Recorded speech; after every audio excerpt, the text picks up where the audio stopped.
นักศรัทธาสาธุชนทุกท่านนั่งในท่าสบายนะครับแต่เชิญชวนทุกท่านปนมมือขึ้นตัวนะครับถวายการต้อนรับพระเดชพระคุณหลวงพ่อพระภาวนาธรรมาภิรัตน์เจ้าคณะอำเภอเมืองเชียงใหม่เจ้าอาวาสวัดลำเพิงตะโพธารามเมตตาเดินทางขึ้นมาในเวลานี้เพื่อประกอบพิธีบรรพชาและอุปสมบทให้กับนาคทั้งสองเตรียมพร้อมเพื่อบูชาพระรัตนตรัยครับ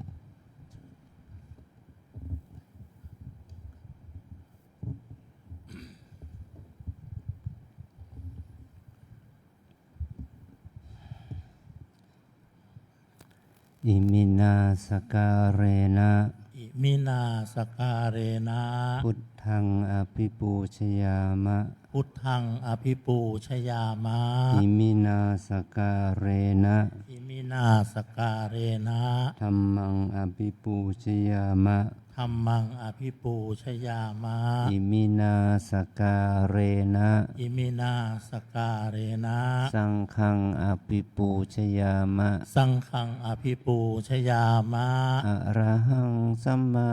สัมพุทโธภควาอะระหังสัมมาสัมพุทโธภควาพุทธังภควันตังอภิวาเทมิพุทธังภควันตังอภิวาเทมิสวากขาโตภควตาธัมโม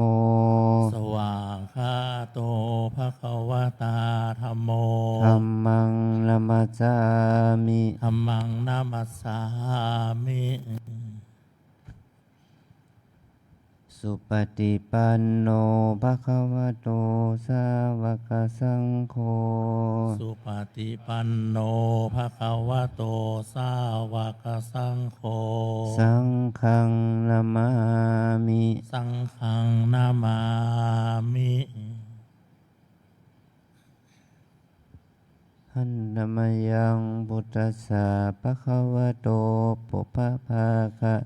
นะมะการังกะโรมะเสนะโมตัสสะภะคะวะโตอะระหะโตสัมมาสัมพุทธัสสะนะโมตัสสะภะคะวะโตอะระหะโตสัมมาสัมพุทธัสสะนะโมตัสสะภะคะวะโตอะระหะโตสัมมาสัมพุทธัสสะ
นาคทั้งสองพร้อมศรัทธาสาธุชนทุกท่านกราบพระสงฆ์พร้อมกัน3 ครั้งเพื่อสมาทานเบญจศีลออกเสียงแต่ครับนาคอัญชลีวันทาอภิวาทอัญชลีวันทาอภิวาทอัญชลีวันทาอภิวาทอัญชลีวันทาอัญชลีตัวแทนของนาคเข้ามาถวายผ่านเบญจศีลครับ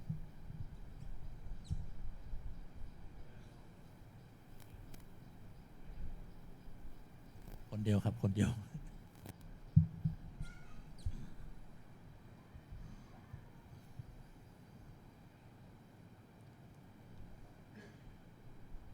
เสร็จแล้วถอยกลับไปนั่งที่เดิมครับ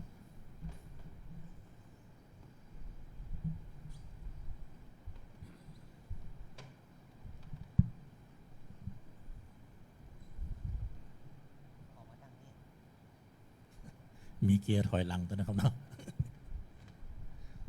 นาคทั้งสองพร้อมศรัทธาสาธุชนทุกท่านอาราธนาเบญจศีลพร้อมกัน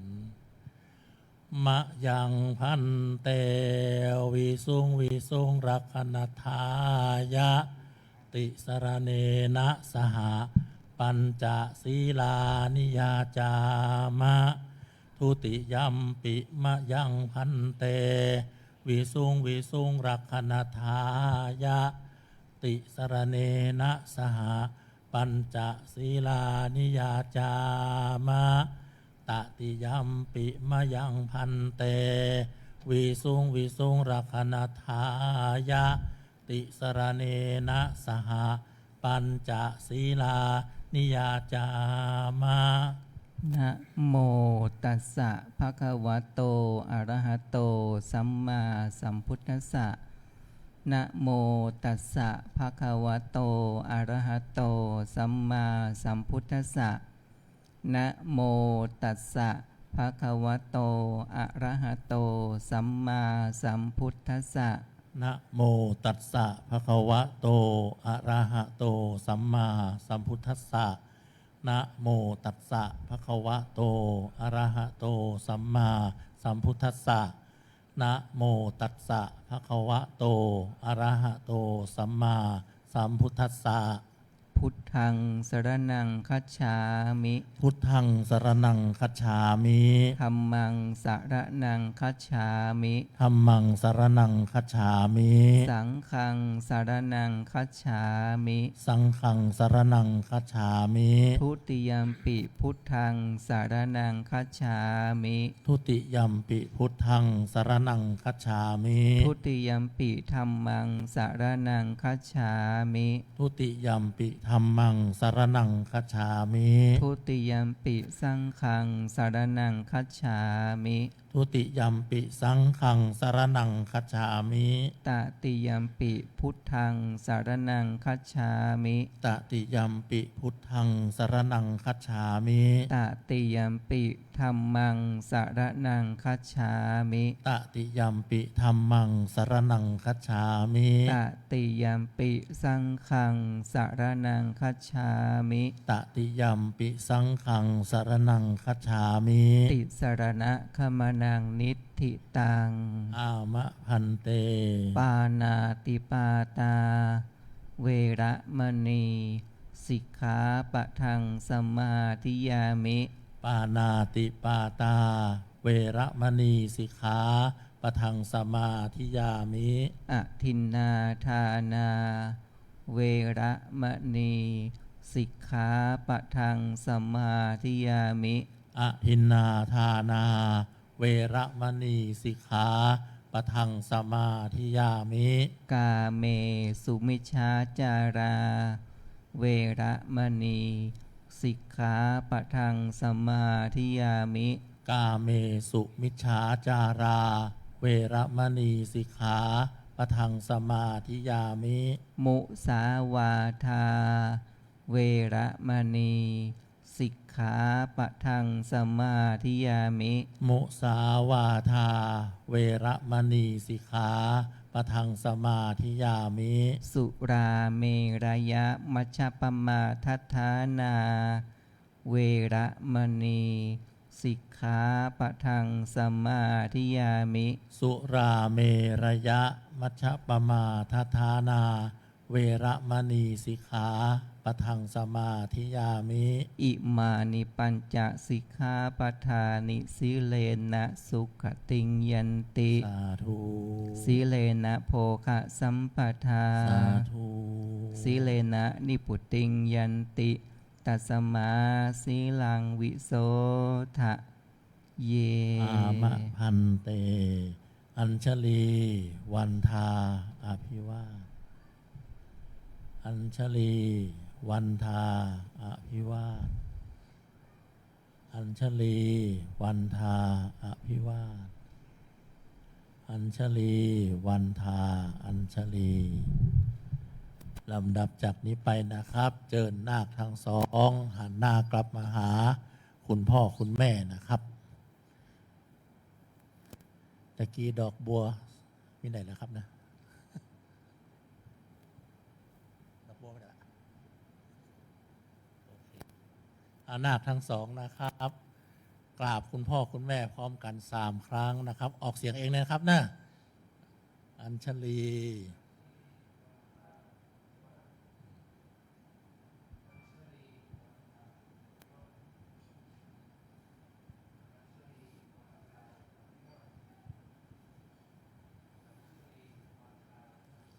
คุณพ่อคุณแม่ขยับเข้าไปใกล้ๆเพื่อยกผ้าไตรทอดพาดไว้บนแขนของนาค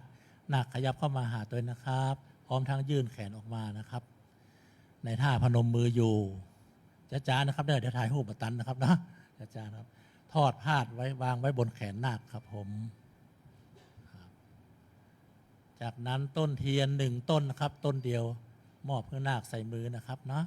ใส่มือนาคต้นเดียวครับต้นเดียวครับ นาคทั้งสองได้ผ้าไตรต้นเทียนแล้วหันหน้ากลับไปหาพระอุปชฌาย์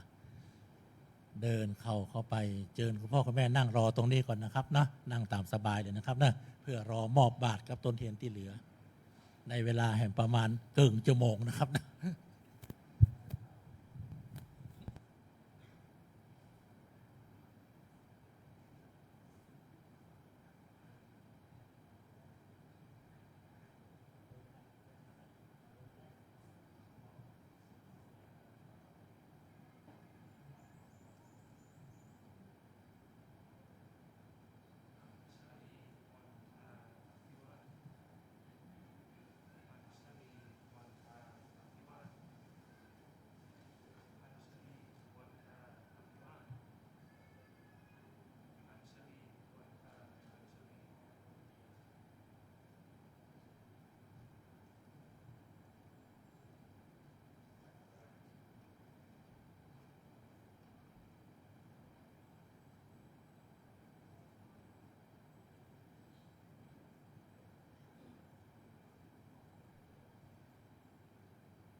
บัดนี้นาคทั้งสอง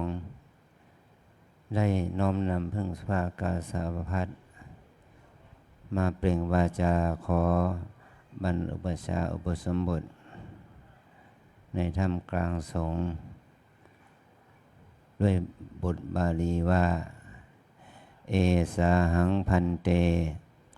สุจิระปรินิพพุตัมปิเป็นต้น ซึ่งแปลเป็นภาษาไทยได้ความหมายว่า ข้าแต่ท่านผู้เจริญ ข้าพเจ้าขอถึงสมเด็จพระผู้มีพระภาค ซึ่งประดิษฐดับขันธปรินิพพานไปแล้วพระองค์นั้น ขอถึงพระธรรมขอถึงพระสงฆ์ว่าเป็นสรณะที่พึ่งที่ระลึก ขอพระทรงจงให้การบรรพชาอุปสมบทแก่ข้าพเจ้าในพระธรรมวินัยนี้ด้วยเถิดเธอได้กล่าวอีกสองครั้งว่าทุติยมปาหังพันเตตติยมปาหังพันเตนะแปลว่าแม้นครั้งที่สองแม้นครั้งที่สามก็เราก็จะขอเป็นวาจาขอรับถือเอาพระพุทธเจ้าเอาพระธรรมและพระสงฆ์นั้นมาเป็นสรณะที่พึ่งที่ระลึกเพื่อว่าการบวชของเรานะเป็นการบวชเพื่อเคารพในพระรัตนตรัยนะเคารพน้อมน้อมต่อพระธรรมวินัยของพระสัมมาสัมพุทธเจ้าพระองค์นั้นในบทที่สองว่าอาหังพันเตปปัชชังยาจามิซึ่งหมายความว่าข้าแต่ท่านผู้เจริญขอท่านจงให้บรรพชาแก่ข้าพเจ้าด้วยภากาสายะที่ข้าพเจ้าถือไว้นี้ด้วยความอนุเคราะห์แก่ข้าพเจ้าด้วยเถิดทุติยัมปิคำแม่นครั้งที่สองตติยัมปิแม่นครั้งที่สามว่าเราจะขอบวชด้วยการได้เอาบริขารนี้มาเป็นเครื่องนุ่งห่มแก่เราต่อที่เราได้อยู่ในสมณเพศต่อไปนี่เราทั้งหลายทั้งคนพ่อคนแม่พี่น้องญาติมิตรศรัทธาสาธุชนญาติโยมนั้นได้มีความฉันทะสามัคคีมุทิตาอนุโมทนาในบุญที่ลูกหลานพี่น้องของเราเพื่อนพ้องของเราได้สละตนออกบวชซึ่งเป็นวิถีชีวิตของบัณฑิตของผู้เห็นภัยในวัฏทุกข์เหมือนกับว่าเจ้าชายได้เห็นเทวทูต3 ประการ4 ประการพระองค์ได้ออกไปเที่ยวอุทยานและพระองค์ก็ไปเห็นเทวทูตนะคือคนแก่คนเจ็บคนตายแล้วก็เห็นสมณะเมื่อพระองค์ได้เห็นเทวทูตก็ได้ตรัสถามในชนะสารถีว่าทำไมคนตัวนี้เป็นใครก็ในชนะก็ทูลว่านี่คนแก่เหมือนกับว่าพระเจ้าชายไม่เห็นคนแก่มาก่อนแล้วขั้นต่อไปก็เห็นคนเจ็บและคนตายแล้วก็สมณะว่าพระองค์นั้นได้อยู่ในพื้นที่ที่เป็นพื้นที่พิเศษที่พระเจ้าสุโธทนะได้จัดให้พระองค์อยู่อาศัยไม่มีคนแก่คนเจ็บคนตายเป็นไปได้ยังไง29 ปีจะไม่เห็นคนเจ็บและคนตายได้หรือไม่เห็นคนแก่ได้หรือเนี่ยอันนั้นเป็นพื้นที่พิเศษนะเมื่อใครแก่ก็ต้องแยกตัวออกมาเมื่อใครเจ็บป่วยไข้ก็ต้องแยกตัวออกมาเมื่อใครตายก็ เอาไปเผาไปฝังเสียในที่ไกลเนี่ยพระองค์ก็ไม่เห็นแต่ความเป็นวัยรุ่นวัยหนุ่มตลอดเวลานั้นแต่เมื่อพระองค์มีบารมีอินทรีย์แก่กล้าออกไปเที่ยวทอดพระเนตรอุทยานก็ไปเห็นเทวทูตนะทูตของเทวดามาบอกให้รู้ความจริงของชีวิตมนุษย์ย่อมเป็นอย่างนี้เมื่อพระองค์ได้รู้ได้เห็นอย่างนั้นก็เกิดสลดพระทัยว่าเราจะพ้นจากความแก่ความเจ็บความตายนี้ได้อย่างไรเนี่ยพระองค์ก็ไปเห็นสมณะนักบวชก็เลยมีความคิดว่าวิธีที่จะออกจากความแก่เจ็บตายจะไปวิธีที่จะแสวงหาคำตอบก็เลยแก่เราต้องบวชเราต้องบวชออกมาบวชสิเมื่อพระองค์ได้ตัดสินพระทัยอย่างนี้ก็เมื่อกลับวังเป็นวันเดียวกันที่พระนางพิมพาพระมเหสีได้ประสูติพระโอรสปาลาหุนแล้วเมื่อพระองค์ได้ทรงทราบว่าพระองค์ได้เป็นพ่อคนแล้วอย่างนี้เนาะเป็นก็พระองค์ก็มีการเปล่งอุทานว่าราหูลังชาตังราหุลเกิดขึ้นแล้วหนอว่าบ่วงจิตบ่วงใจมันเกิดขึ้นแล้วแต่พระองค์ก็เป็นบุคคลที่ว่าเมื่อตัดสินใจจะทำอะไรแล้วก็จะทำอย่างนั้นแม้นว่าพระองค์จะมีพระโอรสมีของรักดูดังห่วงผูกคอแต่พระองค์ก็ตัดสินพระทัยแน่วแน่ที่จะออกบวชนั่นแหละหลังจากนั้นเนี่ยพระองค์ก็ได้ออกบวชออกบวชเพื่อแสวงหาคำตอบว่าเราจะแก้ความแก่ความเจ็บความตายได้ยังไงเราจะแสวงหาปัญญาแสวงหาความรู้ที่จะแก้ปัญหาคือทุกข์ที่มันเป็นทุกข์อันลึกซึ้งมันเป็นกับว่าเป็นทุกข์ที่แสวงหาคำตอบได้ยากพระองค์ก็ได้อาศัยการบวชแล้วก็ได้ออกบวชในขณะนี้นั้นพระองค์มีพระชนมายุ29 พรรษาเราทั้งสองได้24-25 พรรษายังหนุ่มกว่าพระองค์นะพระองค์ยังแก่กว่าแต่เราหวังว่าเราหวังว่าพวกเราจะได้สู้นะสู้อดทนต่อสู้ที่จะแสวงหาสัจธรรมธรรมะที่จะแก้ทุกข์ได้แม้นพระองค์นั้นได้ออกบวชแล้วก็ไปแสวงหาหลักธรรมจากคำสอนของศาสตร์ของครูบาอาจารย์สมัยนั้นมีอาราณดาบทพระองค์ก็ได้เรียนรู้เรื่องวิธีการเรียนสมาธิภาวนาว่าพระองค์ได้ศึกษาสมาธิภาวนาของอาราณดาบทนั้นได้ฌานถึง7 ระดับนะแปลว่ารูปฌาน4อรูปฌาน3แล้วก็อาจารย์ก็หมดภูมิความรู้ได้แค่นั้นว่าแล้วก็ท่านก็ไปเรียนกับท่านอุทกดาบทรามบุตรก็อุทกดาบทก็ได้สอนฌาน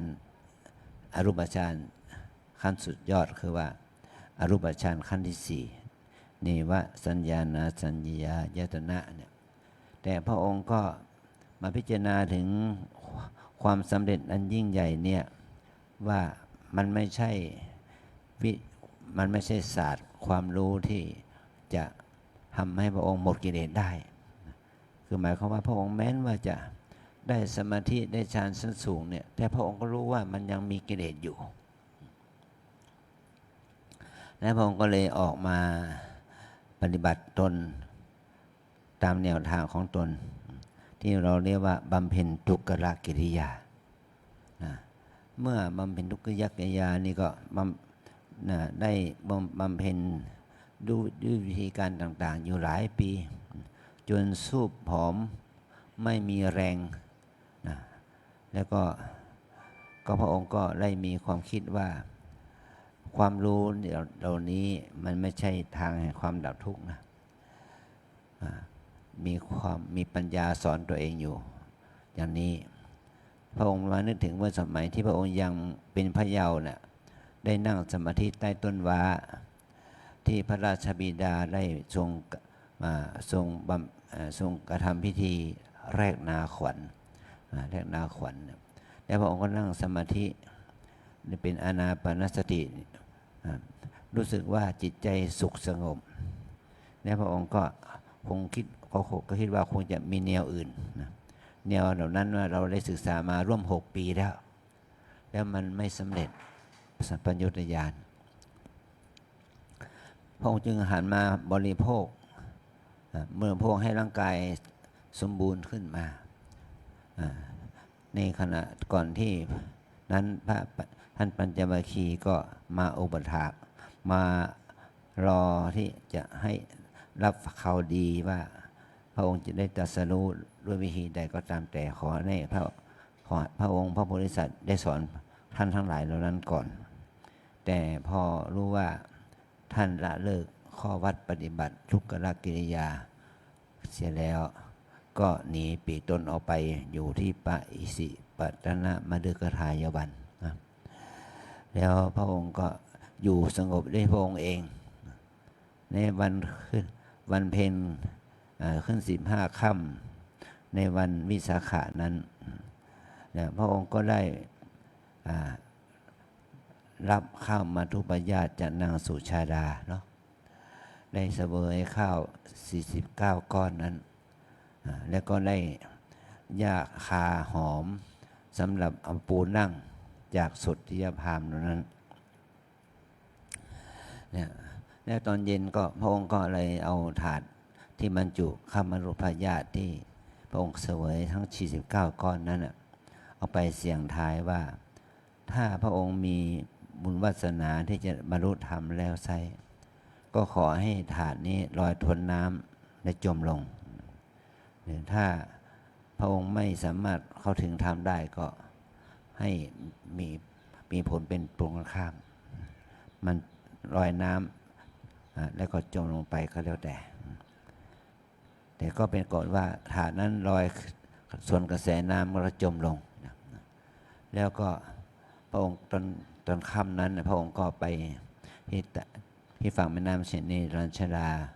ได้ก็ไปใต้ต้นโพนะแล้วก็อธิษฐานจิตว่าตราบใดที่เรายังไม่ได้บรรลุธรรมตราบนั้นเราจะไม่ยอมลุกออกจากอาสนะนี้ในค่ำคืนนั้นเป็นวันเพ็ญเต็มดวงนะพระจันทร์เต็มดวงตอนแดดร่มลมตกพระจันทร์เต็มดวงนั้นพระองค์ก็ได้นั่งสมาธิใต้ต้นโพนะในคืนนั้นในต้นตั้งแต่หัวค่ำจนถึง4 ทุ่มเนี่ยในปฐมยามพระองค์ได้ฟื้นฟูจิตใจของพระองค์ได้โดยการพัฒนาสมาธิจิตของพระองค์ให้เจริญขึ้นขั้นที่ว่ามีพื้นฐานให้เกิดอภิญญาจิตที่เราเรียกว่าบุพเพนิวาสานุสติญาณแปลว่าระลึกชาติแต่หนหลังได้พระองค์ย้อนระลึกถึงพระชาติก่อนที่พระองค์จะมาอยู่ในฐานะนี้พระองค์เป็นใครในประวัติปัจจุบันนี้เราก็รู้ว่าก่อนที่พระองค์จะมาเป็นเจ้าชายสิทธัตถะนั้นพระองค์ไปเกิดเป็นเทวดาเนาะได้ชื่อว่าสันตุสิทธิเทพบุตรและตอนที่พระองค์ก่อนที่จะพระองค์เป็นสันตุสิทธิเทพบุตรเป็นใครพระองค์จึงได้มาเกิดเป็นสันตุสิทธิเทพบุตรเนี่ยก็ระลึกได้ว่าพระองค์ไปเป็นพระเวสสันดรนะชาติเป็นพระเวสสันดรแล้วพระองค์อธิษฐานดูย้อนหนหลังไปเนี่ยมันก็มาทวนนะมันก็เหมือนกับทวนมันกับว่าเราประโยชน์นี้ปัจจุบันนี้เราเรียกว่าเราดิเพทัศภาพเก่าๆภาพที่1ที่2ที่3ที่4ที่5ไปเรื่อยๆเป็นเราเก็บภาพไว้เป็นหมื่นภาพแสนภาพล้านภาพนะในเมมโมรีเนี่ยมันจะทวนให้บท ข้อมูลทวนให้หมดได้เป็นอเนกชาตินะมาเป็นอเนกชาติจนถึงว่าในชาติที่พระองค์นั้นได้รับพยากรณ์จากพระพุทธเจ้าที่บังกรว่าพระองค์จะได้เป็นพระพุทธเจ้า เมื่อพระองค์ได้บำเพ็ญบารมีซึ่ง4 อสงไขยแสนกับนะต่อจากหลังก่อนนั้นอีกพระองค์ได้สร้างบุญบารมีได้อธิษฐานจิตเป็นพระพุทธเจ้ามาก่อนนั้นอีกจนถึงปฐมเหตุที่พระองค์ได้ทรงอธิษฐานขอเป็นพระพุทธเจ้าที่ว่าขออธิษฐานขอเป็นพระพุทธเจ้าด้วยใจถึง7 อสงไขยขออธิษฐานเป็นออกปากว่าขอให้เราเป็นพระพุทธเจ้าแล้วก็ได้บำเพ็ญบารมีอีก9 อสงไขยได้รับพยากรณ์จากพระตรีมังกรของพระสัมมาสัมพุทธเจ้าต้องบำเพ็ญบารมีอีก4 อสงไขยแสนกับมาจนถึงชาติสุดท้ายที่พระองค์ได้เป็นเจ้าชายสิทธัตถะนี่พระองค์ได้บำเพ็ญบารมีถึง20 อสงไขยแสนกับนี่พระองค์ก็เห็นว่าสังสาระนี่เป็นทุกข์หนอความเกิดนี่เป็นทุกข์ว่ามันไม่มีความสมบูรณ์แบบแล้วคนเราต้องมีเกิดแล้วก็แก่เจ็บตายเกิดแก่เจ็บตาย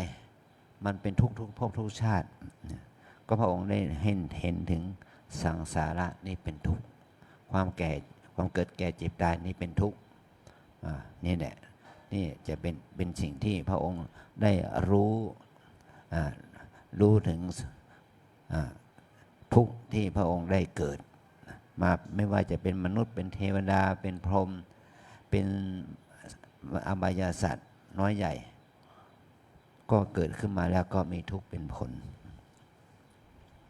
แล้วเมื่อเขาถึงมัชฌิมยามก็พระองค์ก็ได้มีอภิญญาจิตอันที่สองเรียกว่าจุตูปปาตญาณพระองค์ได้รู้ถึงความจุติและอุบัติของสัตว์โลกแม้ว่าหมายความว่าพระองค์รู้ของพระองค์เองได้รู้ด้วยญาณที่หนึ่งปุเพนิวสานุสติญาณแต่รู้สัตว์โลกด้วยนะสัตว์โลกที่เกิดได้ตายเกิดตายเนี่ยเขาเกิดมาได้บุญได้กรรมอะไรพระองค์ก็รู้อีกนะเรียกว่าจุติได้อุบัติของสัตว์โลกทุกตัวทุกคนทุกประเภทเนี่ยเรียกว่ารู้อุปนิสัยรู้วาสนาเขานะแล้วพระองค์ก็เห็นว่าไม่ใช่เราเท่านั้นที่เป็นทุกข์สัตว์โลกก็เป็นทุกข์เช่นเดียวกันนะไม่ใช่เราที่เกิดแก่เจ็บตายคนเดียวสัตว์โลกทั้งหลายก็เกิดแก่เจ็บตายเช่นเดียวกันเมื่อพระองค์ทรงเห็นมันว่าทุกเนี่ยมันเป็นสาธารณะแก่ทุกสัตว์โลกเนี่ยพระองค์ก็ตั้งพระทัยว่าแล้วก็จะทำยังไงก็เมื่อมาถึงปัจฉิมยามเนี่ยพระองค์ก็เห็นว่าทุกสิ่งย่อมมีเหตุได้เป็นผลย่อมมีเหตุย่อมมีเกิดมีดับนะแล้วเข้าใจถึงกฎของพระไตรลักษณ์เข้าใจถึงกฎของอิทัปปัญญตาพระไตรลักษณ์นี่ก็ได้พระองค์จึงได้ทรงบรรลุถึงขั้นสัพพยุตญาณเรียกว่ากระทำให้อาสวัคคยญาณนี่เกิดขึ้นสามารถทำให้พระองค์เนี่ยชำระล้างอาสวะกิเลสออกไปจากพระทัยได้จึงวันนั้นแหละจึงเป็นเหตุให้พระองค์ได้ตรัสรู้นะว่าคนเรานั้นย่อมมันมีทุกข์เพราะเกิดมีทุกข์เพราะแก่มีทุกข์เพราะเจ็บมีทุกข์เพราะตายเมื่อเราเกิดแล้วเราต้องแก่ต้องเจ็บต้องตายนะมันก็ว่าแม้นว่าพวกเราในยุคนี้นะแม้ว่าเราจะไม่เกิดมาในยุคพระพุทธเจ้าที่และเรามาเกิดมาในยุคนี้แม้ว่าวิทยาศาสตร์การแพทย์มันจะเจริญแค่ไหนเราจะเกิดมาในโรงพยาบาลที่มีความก้าวหน้าทางการแพทย์แค่ไหนเมื่อเกิดแล้วมันก็ทุกข์เหมือนกันแล้วก็เมื่อมีโอกาสที่มีอายุเป็นเด็กหนุ่มเป็นหนุ่มเป็นสาวมันก็ทุกข์อย่างความเป็นหนุ่มเป็นสาวแล้วก็ถ้าเราทำงานทำการมามีครอบครัวมีหน้าที่การงานมันก็ทุกข์อย่างคนมีการมีงานมีครอบครัวเมื่อเราแก่แล้วเนี่ยคุณพ่อคุณแม่ทั้งหลาย ตอบคำถามนี้ได้เนาะเมื่อเราแก่เราก็ต้องแก่ของเราเมื่อเราแก่เราก็ทุกข์อย่างคนแก่คุณย่าคุณยายคุณปู่คุณตาคุณย่าคุณยายก็ทุกข์อย่างคนแก่นะแม้ว่าเราจะมีความสำเร็จประสบความสำเร็จในชีวิตแค่ไหนจะเป็นคนมีศีลมีทรัพย์มีเงินมีทองมียศถาบรรดาศักดิ์แค่ไหนเราก็ต้องมีความแก่เป็นทุกข์แล้วก็วันหนึ่งเราต้องตายเป็นที่สุดมันก็เป็นสัจธรรมเนี่ยนี่แหละเป็นคำเมื่อพระองค์ได้ทรงรู้อย่างนี้เนี่ยพระองค์ได้ถึงได้ดูแจ้งประจักษ์ด้วยตัวเองว่าเราได้ตรัสรู้แล้วเนี่ยคือว่าพระพุทธองค์นั้นเป็นบุคคลที่เป็นที่เราเรียกกันว่าเป็นพระพุทธเจ้าจากความที่เป็นเจ้าชายสิทธัตถะธรรมดาที่ไม่มีที่ยังมีกิเลสอยู่นะแต่เมื่อพระองค์ได้ตรัสรู้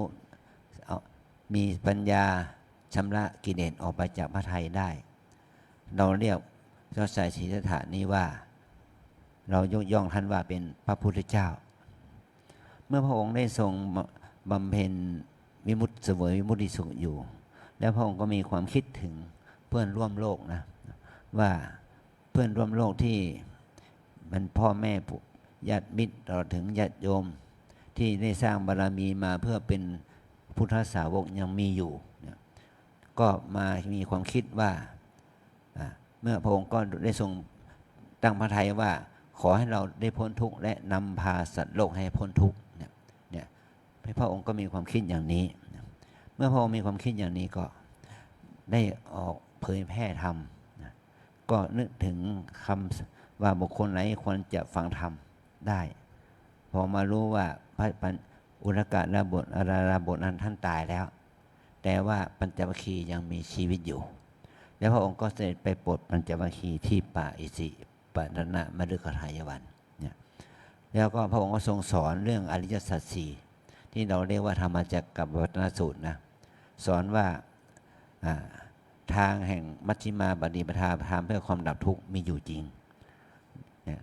ทางนี้ก็เป็นแนวทางปฏิบัติมาจนถึงพวกเราทุกวันนี้เป็นถึงว่าแนวทางการเจริญวิปัสสนากรรมฐานนี่แหละ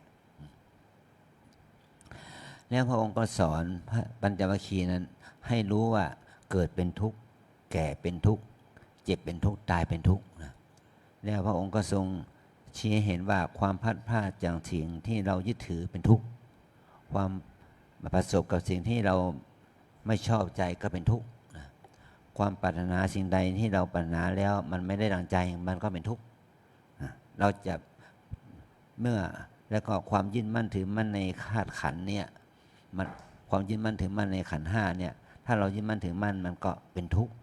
อันนี้เป็นสิ่งที่เรายอมรับไหมว่าสิ่งนี้มันเป็นทุกข์อย่างนี้นะ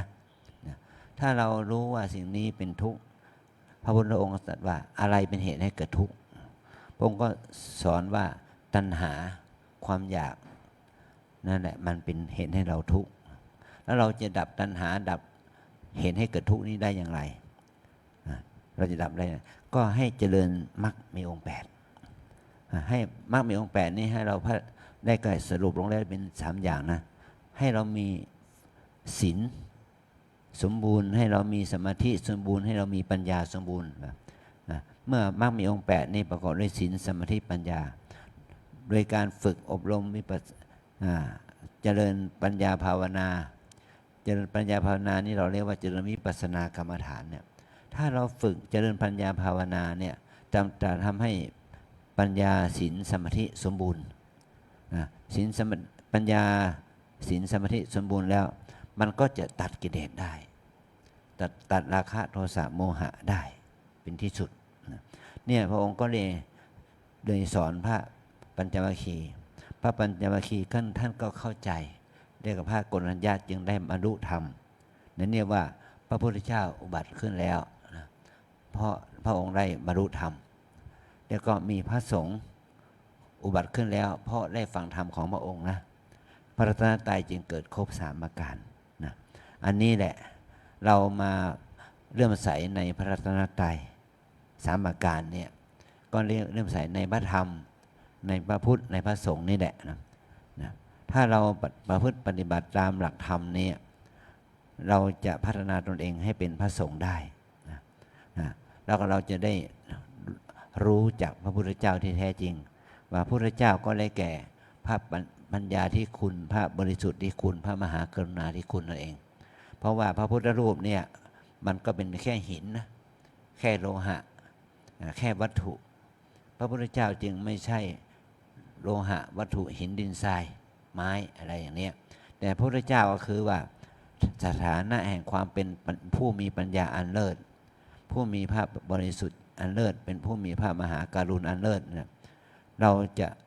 เคารพพระพุทธเจ้าก็เราต้องพัฒนาปัญญาพัฒนามหาการุณพัฒนาความบริสุทธิ์แห่งจิตให้เกิดขึ้นถ้าเราพัฒนาความบริสุทธิ์แห่งจิตพัฒนาเข้าถึงมหาการุณพัฒนาให้เกิดตัวปัญญาให้รู้อริยสัจสี่ได้อย่างท่องแท้จนถึงสามารถตัดกิเลสได้นั่นแหละเราถึงว่าเราได้เห็นพระพุทธเจ้าเราได้รู้จักพระพุทธเจ้าที่แท้จริงอันนี้เราก็ได้มาสละตนเองมาบวชจากความเป็นนาคเนี่ยมาบวชเป็นพระสามเณรบวชมาบวชเป็นพระภิกษุนี่ถือว่าเป็นการเสียสละเพื่อที่ยิ่งใหญ่เสียสละที่ยิ่งใหญ่เสียสละกิเลสอกุศลที่เกิดขึ้นในใจเราเนี่ยถ้าเราสละได้เรามาบวชเป็นพระเราได้เข้าถึงพระธรรมเนี่ยก็ได้ชื่อว่าเรา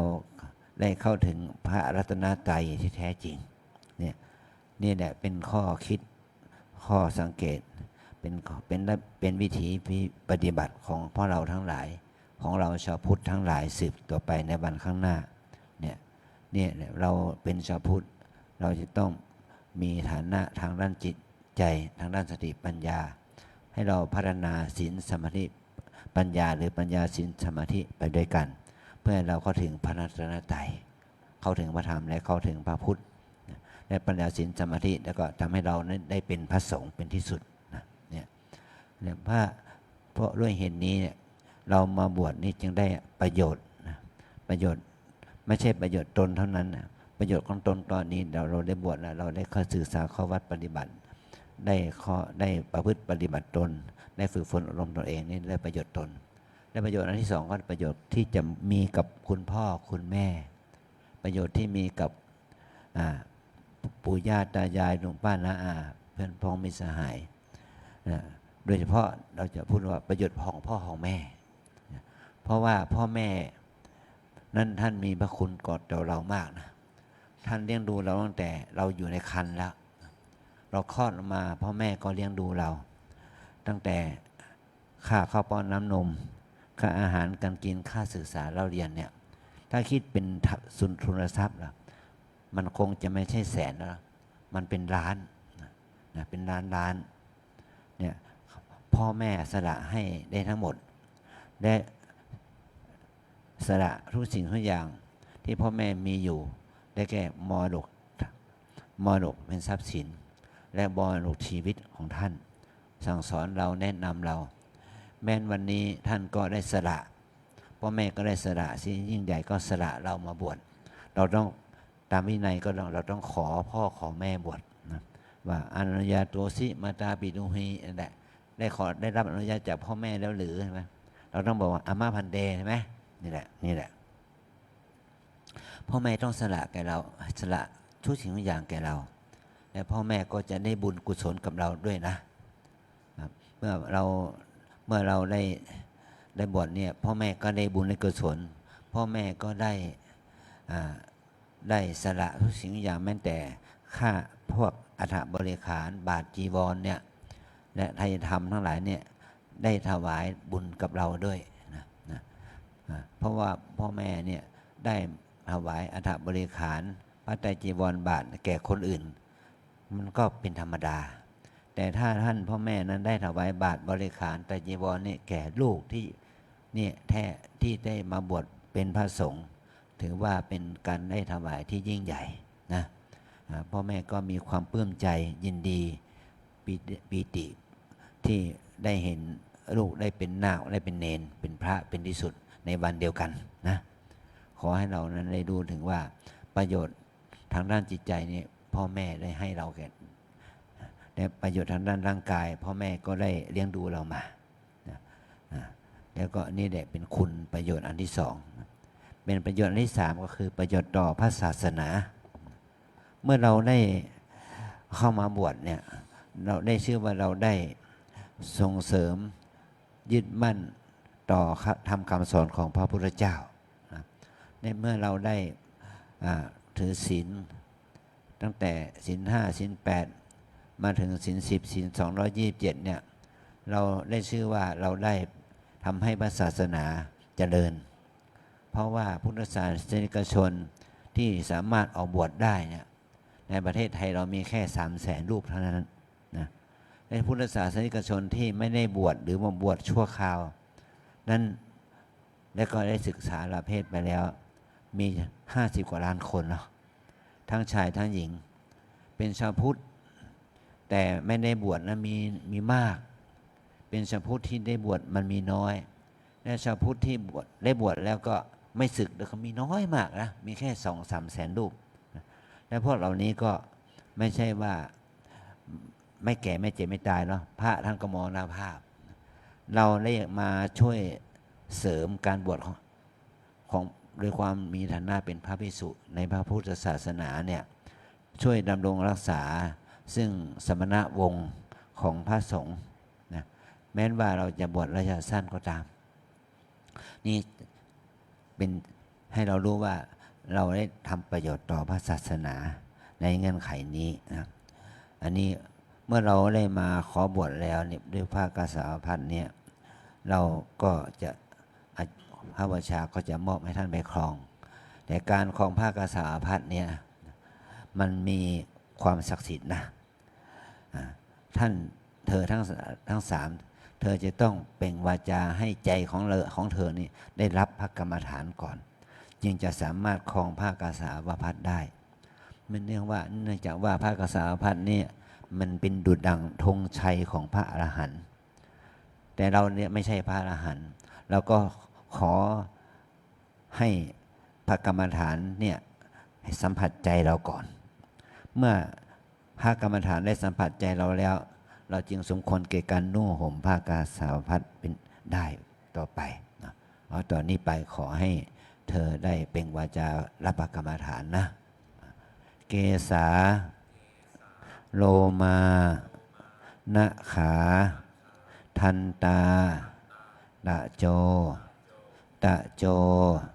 ทันตานะขาโลมาเกสาโลมานะขาทันตาตะโจทันตานะขาโลมาเกสาโลมานะขาทันตาตะโจอันนี้เขาเรียกว่าอนุโลมนะผมขนเล็บฟันหนังเกสาแปลว่าผมโลมาแปลว่าขนนะขาแปลว่าเล็บทันตาแปลว่าฟันตะโจแปลว่าหนังสิ่ง5 สิ่งนี้เขาเรียกว่าปัญจกกรรมฐานปัญจกกรรมฐานมี5 ข้อแต่ว่ากลุ่มกรรมฐานกลุ่มนี้มี32 ข้อนะเราเรียกว่าโกฏฐาสะถ้าเราศึกษา32 ข้อหรือมันก็ทำให้เรารู้ถึงอาการ32นะผมขนเล็บฟันหนังเนื้อเอ็นกระดูกเยื่อในกระดูกม้ามตับไตหัวใจปอดอย่างนี้นะแต่ตอนนี้เราจะศึกษาแค่5 ข้อว่าผมขนเล็บฟันหนังเนี่ยเป็นสิ่งที่เรามองเห็นด้วยตาได้เนี่ยผมเราก็เห็นด้วยตาได้ขนเราก็เห็นด้วยตาได้เล็บก็เห็นด้วยตาได้ฟันก็เห็นด้วยตาได้เนาะหนังก็เห็นด้วยตาได้แต่นอกนั้นเนี่ยอีก20 กว่าน่ะอีก27 ข้อนั้นมันไม่เห็นด้วยตาแต่เราน้อมนึกถึงสิเนื้อเอ็นกระดูกมันอยู่ในตัวเราเลยนะมันก็อยู่แต่เราไม่เห็นด้วยตานะเอาแค่5 ข้อนี้เอาไปพิจารณาว่าสิ่งเหล่านี้มันเป็นของปฏิกูลไม่สะอาดมันปฏิกูลไม่สะอาด ถ้าเราก็จะสามารถที่ทำให้เรานะ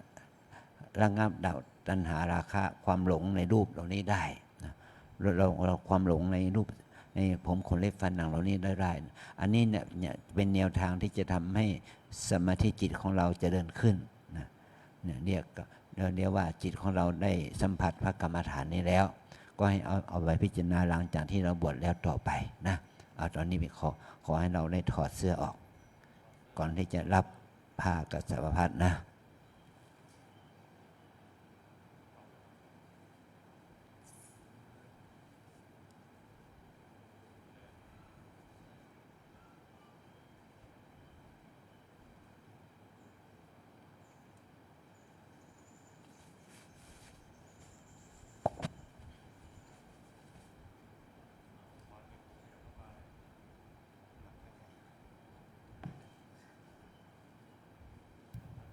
บัดนี้นาคทั้งสองได้รับกรรมฐาน5ประการจากพระอุปชฌาย์เป็นที่เรียบร้อยพร้อมแล้วที่จะเปลี่ยนเอาชุดขาวชุดนาคออกแล้วก็นุ่งห่มผ้ากาสาวพัดหรือว่าผ้าจีวรอย่างที่เราฮู้กันตั้งบนนี้ถอดถึงหันได้แค่เสื้อนะครับเนะแต่ว่าจริงๆแล้วจะต้องถอดมดกุชินนะครับเหลือจากนั้นต้องไปถอดตั้งหลังในที่หลับตานะครับเนาะเดี๋ยวจะถอดตรงนี้มาได้นะครับในเวลาที่นาคใจเวลาเปลี่ยนชุดเปลี่ยนผ้าอยู่ตั้งหลังนั้นก็ขออนุญาตเสริมบุญเสริมบารมีให้คณะสัตยาด้วยนะครับเนาะเนื่องจากว่าประเพณีสงกรานต์ที่จะมาถึงวันพญาวันเดือนหน้าเย็นทั่วล่ามหาสงกรานต์ซึ่งประเพณีทั่วไปวัดวาอารามต่างๆโดยเฉพาะวัดเฮาก็จะมีการทำบุญสุนทานฟังเทศน์ฟังธรรมส่งน้ำพระสงฆ์องค์เจ้าทั้งส่วนของพระพุทธรูปองค์เก่าองค์ใหม่องค์ใหญ่องค์น้อยแล้วก็พระสงฆ์องค์เจ้าอันมีพระเดชพระคุณท่านเจ้าคุณอาจารย์ท่านเจ้าอาวาสเป็นต้นถ้าหากว่าพระใหม่2 รูปนี่นะที่บวชวันนี้อยู่จนถึงวันนั้นก็จะได้ส่ง2 รูปนี้ตัวนะครับเนี่ยแต่ว่าจะอยู่ถึงหรือว่ามาถึงนั่นก็บ่ฮู้แล้วแต่บุญแต่อันนี้ให้บารมีแถมกรรมหนึ่งนะครับเนาะแล้วก็ในวันนั้นวันที่15ถือว่าเป็นวันพญาวันทางวัดเขาก็จะมีจัดพิธีกรรมนอกเหนือจากดังที่กล่าวมาก็จะมีการทอดผ้าป่ามหากุศลสามัคคีบูรณะปฏิสังขรณ์ห่อพระไตรปิฎกที่อยู่ตั้งหลังนี่นะครับนะหลังสีขาวๆเนี่ยตามปกติห่อพระไตรปิฎกนี่มันจะหลังน้อยใหญ่ต่อใดต่างวัดวาอารามอื่นนะแต่ที่วัดลำเปิงนี่ใหญ่พิเศษเพราะว่ามีที่หั่นในหั่นหลายภาษารวมแล้วเป็นซาวนะครับเนาะหลายภาษาหลายชาติหลายประเทศโดยเฉพาะประเทศไทยชาติไทยก็มี2 ภาษาคือภาษาไทยกับภาษาเมืองล้านนาอยู่ในหั่นนะครับตอนนี้มันก็ผ่านการเวลามาเมินแล้วนะครับ40 กว่าปีสำรุดชุดสุดโทรมไปได้เวลาที่จะต้องบูรณะใหม่ก็เลยรวบรวมปัจจัยทอดผ้าป่าสามัคคีมหากุศลทอดในวันพญาวันเย็นทั่วล่ามหาสงกรานต์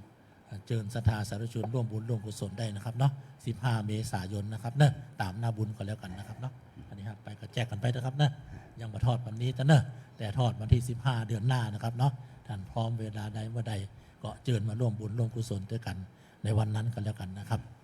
วันพญาวันนะครับเดี๋ยวทั้งรูปนี่ผมขออนุญาตแจกเองนะครับนะครับเอาได้นะครับเนอะอนุโมทนาสาธุการนะครับตามหน้าบุญได้ไหมโยมพ่อโยมแม่ของธนวัฒน์ที่ฝากมาจากวัดเจดีย์หลวงเนาะขอบคุณอนุโมทนาบุญนะคุณพ่อคุณแม่ของนักคารินนะมาชม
ร้อมเดือนหน้าก็มาเดือนหน้านะครับเนี่ยตามวันเวลานะครับเนาะแต่ว่าหากว่าท่านจะพร้อมวันนี้จะร่วมบุญวันนี้ก็คำเดียวก็ฝากผมก็ได้นะครับเนี่ยตามที่มีความพร้อมกันแล้วกันนะครับ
2 วันนี้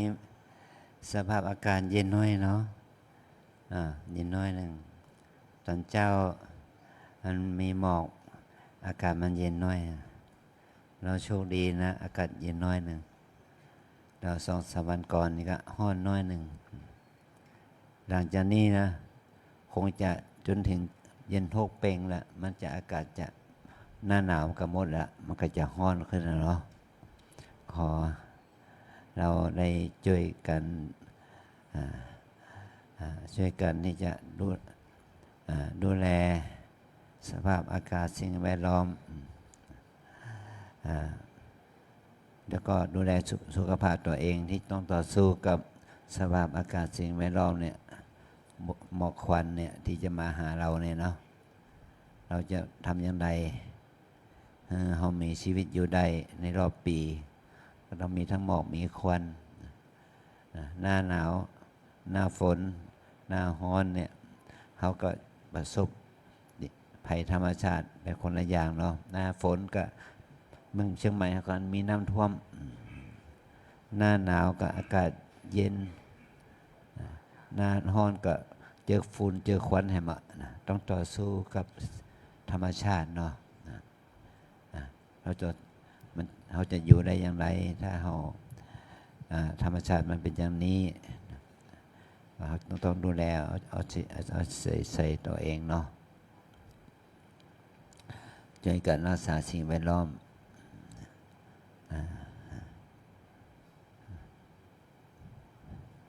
ถ้าเราช่วยกันรักษาสิ่งแวดล้อมได้ดีกว่านี้ก็มันก็ทำให้บ้านเมืองของเรานั้นมีสภาพสิ่งแวดล้อมที่ดีและสะอาดในสุดเนี่ยในกรณีที่ว่าลำเพิงเราเนี่ยแม้นว่ามันมีสิ่งแวดล้อมที่ดีพอสมควรนั่นไงที่ว่าเรามีต้นไม้เราอาศัยต้นไม้ลมเงาของต้นไม้มันจะป้องกันฝุ่นควันได้ระดับหนึ่งทำให้อากาศเย็นไปในระดับหนึ่งเช่นเดียวกันเนาะเอาตัวนี้ว่าที่สามเณรเป็นมารับละเป็นมาแล้วเขาก็ถวายบาตรช่างภาพตากล้องเตรียมพร้อมนะครับเนอะบันทึกภาพนะครับเนาะว่าที่สามเณรทั้งสองท่านนำผ้ารับประเคนออกจากอกมา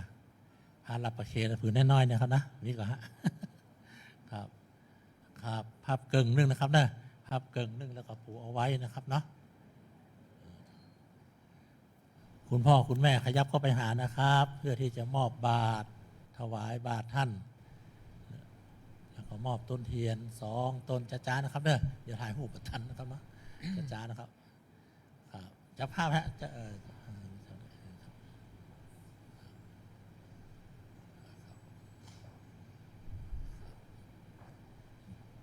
จากนั้นว่าที่สามเณรเก็บผ้าไว้ที่อกตามเดิมใช้แขนทั้ง2 ข้างอุ้มเอาบาตรมือซ้ายขวาจับต้นเทียนข้างละ1 ต้นหันหน้ากลับเดินเข้าไปหาพระอุปชฌาย์นะครับไปถึงที่พรมแดงๆเลยนะครับนะพรมแดงๆเลยครับ มื่อว่าที่สามเณรทั้งสองรูปไปถึงด้านหน้าพระอุปชฌาย์เป็นที่เรียบร้อยเจิญคุณพ่อคุณแม่แล้วก็คณะสัตยาต่างบนนี่นะครับเนาะบนอุโบสถนี่กราบพระเสร็จแล้วเจิญลงนั่งสารบาตรซ้ายขวาได้เลยนะครับ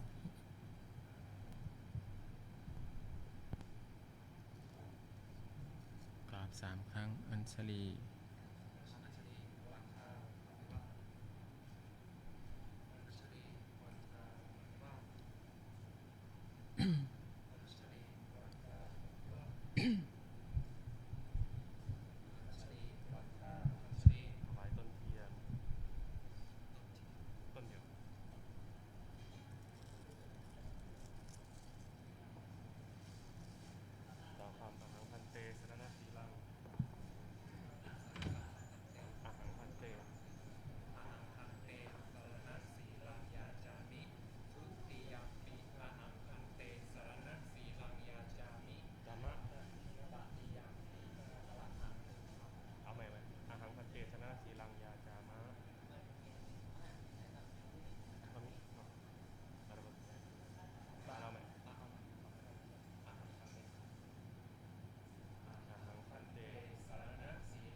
นะโมตัสสะภะคะวะโตอะระหะโตสัมมาสัมพุทธัสสะนะโมตัสสะภะคะวะโตอะระหะโตสัมมาสัมพุทธัสสะนะโมตัสสะภะคะวะโตอะระหะโตสัมมาสัมพุทธัสสะ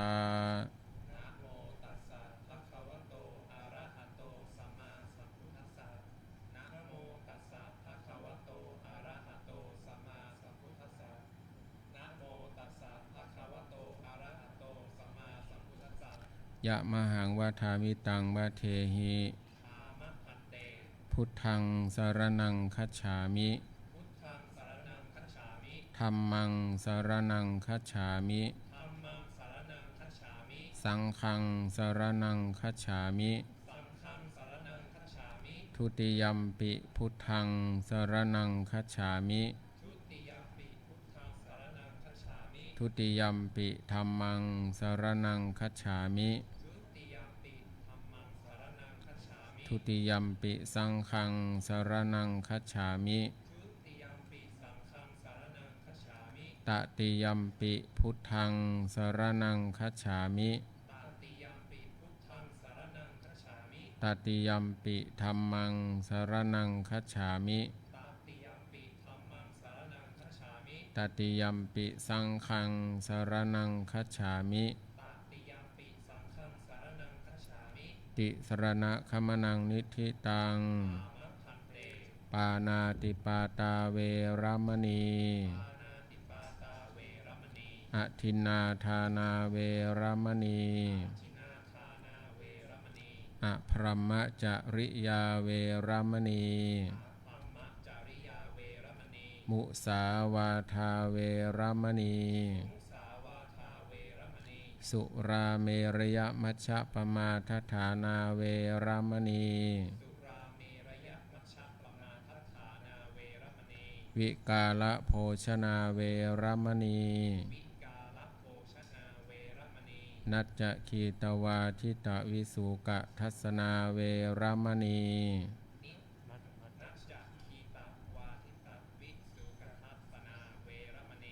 มาลาคันทะวิเลปนะธารณะมันดนะวิภูสนัฏฐานาเวรมณี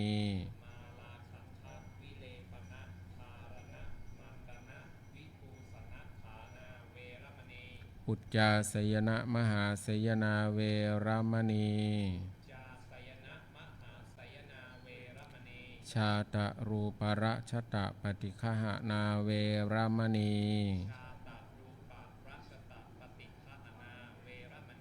อิมานิทัสสะสิกขาปทานิสมาธิยามิ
ปฏิรูปัง โอปายิกัง ปัสสาธิเกนะสัมปาเทหิ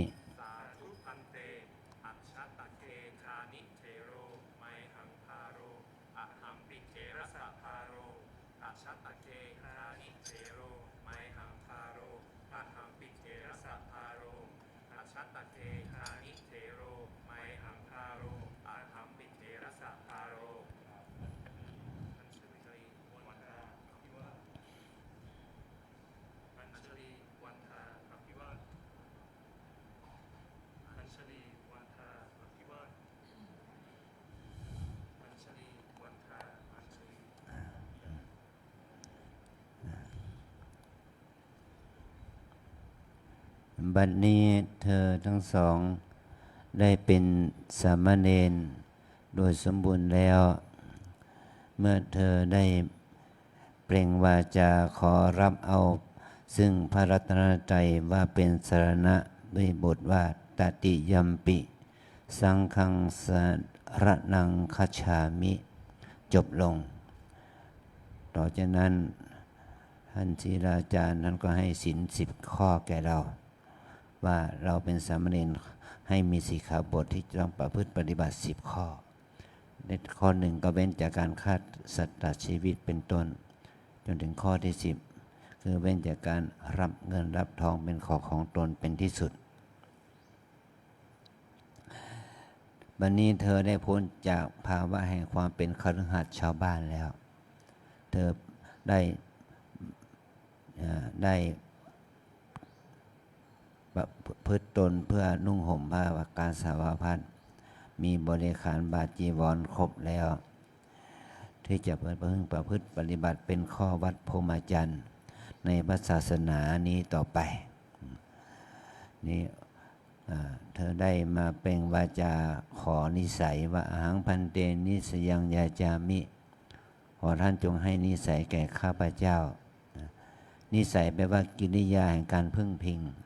แปลว่าเมื่อเราบวชเราจะได้เรียนรู้หลักปฏิบัติข้อวัดข้อศีลข้อวัดต่างๆที่เราจะต้องประพฤติปฏิบัติในขณะที่เรามาเป็นสามเณรนี้เรามาเป็นพระเป็นเณรนี้เราจะได้เรียนรู้ข้อวัดปฏิบัติตราบใดที่เรายังได้นุ่งห่มผ้ากสาวพัดนี้เราต้องถือนิสัยกับอุปัชฌาย์อาจารย์ตอนนั้นเธอได้กล่าวอุปัชฌาโยเมพันเตโหหิขอท่านจงเป็นอุปัชฌาย์ของข้าพเจ้าเหมือนกับว่าเมื่อเราบวชนี้เราจะต้องมีอุปัชฌาย์บูชาแปลว่าผู้เพ่งโดยตระหนักให้หมายความว่าเราจะต้องได้รับการสั่งสอนจากอุปัชฌาย์อาจารย์ในสิ่งที่ควรรู้ในสิ่งที่ควรเว้นแล้วก็อุปัชฌาย์ยังทำหน้าที่อีกอย่างหนึ่งคือได้นำเธอเข้าหมู่สงฆ์แปลว่ารับรองเธอเข้าสงฆ์สงฆ์จะเป็นผู้อนุมัติการบวชของเธอนะแต่ถ้าไม่มีอุปัชฌาย์สงฆ์จะไม่บวชให้ตามหลักการธรรมวินัยเนี่ยเราต้องอาศัยอุปัชฌาย์เป็นผู้รับรองนะแล้วข้าอุปัชฌาย์จึงได้กล่าวถามความในใจของเธอ3 อย่างปฏิรูปังก็เธอก็รับว่าสาธุพันเตเนี่ยปฏิรูปว่าเธอทั้งสองเมื่อมาอยู่ในสังฆะนี้ในสังคมนี้เธอต้องปฏิรูปตัวเองคำว่าปฏิรูปแปลว่าทำให้ดีขึ้นหมายความว่าเราเป็นชาวบ้านเป็นคฤหัสถ์นั้นเราก็เป็นลูกที่ดีของพ่อแม่แล้วเป็นคนที่ดีของสังคมแล้วแต่ว่าเรามาบวชเป็นพระเราต้องเป็นนักบวชที่ดีของพุทธศาสนิกชนไปด้วยข้อวัดปฏิบัติใดที่เป็นเรื่องของชาวบ้านที่เขาว่าดีพอเรามาบวชเป็นพระเราจะต้องทำให้ดียิ่งกว่านั้นสิ่งที่ชาวบ้านเขาว่าดีเขาไม่ตำหนิถ้าเราบวชเป็นพระแล้วถ้าเราทำอย่างนั้นอีกเขาพูดว่าไม่ดีนะเหมือนว่ายกตัวอย่างเหมือนกับว่าเราเป็นชาวบ้านเราเป็นนักกีฬาเขาบอกว่าเป็นคนดี แต่เรามาเป็นพระมาเล่นกีฬาอย่างนั้นเขาบอกว่าพระไม่ดีนะเนี่ยอย่างนี้เป็นต้นนะกีฬาคนส่งเสริมกันทั้งโลก แต่ถ้าเราไปเล่นกีฬาไม่ได้นั่นแหละเนี่ยข้อนี้นะให้เรารู้ว่าเราต้องปรับปรุงตัวเองนะอุบายิกังแปลว่าชอบด้วยอุบายของบัณฑิตแม้ว่าเรามาบวชเป็นพระเราต้องประพฤติปฏิบัติตามข้อศีลข้อวัดของพระพุทธเจ้าอันไหนดีก็ลองทำอันไหนไม่ดีก็ต้องเว้นอันที่3ภาษาที่เกณฑ์นาสัมปาเดหิแปลว่าเธอจงประพฤติตนให้เป็นที่น่าเลื่อมใสคือหมายความว่าเมื่อเราบวชแล้วเราต้องประพฤติตนให้เป็นที่น่าเลื่อมใสของพ่อของแม่เป็นที่น่าเลื่อมใสของพี่น้องญาติมิตรเป็นที่น่าเลื่อมใสของเพื่อนสหธรรมิกและเป็นที่น่าเลื่อมใสของสังคมเพราะสังคมที่คนที่เขามาทำบุญตักบาตรทำบุญพัฒอาหารแก่เรานั่นเขาไม่ใช่พ่อไม่ใช่แม่เราไม่ใช่พี่ไม่ใช่น้องเราแต่เขาเห็นพระที่ประพฤติดีปฏิบัติงาม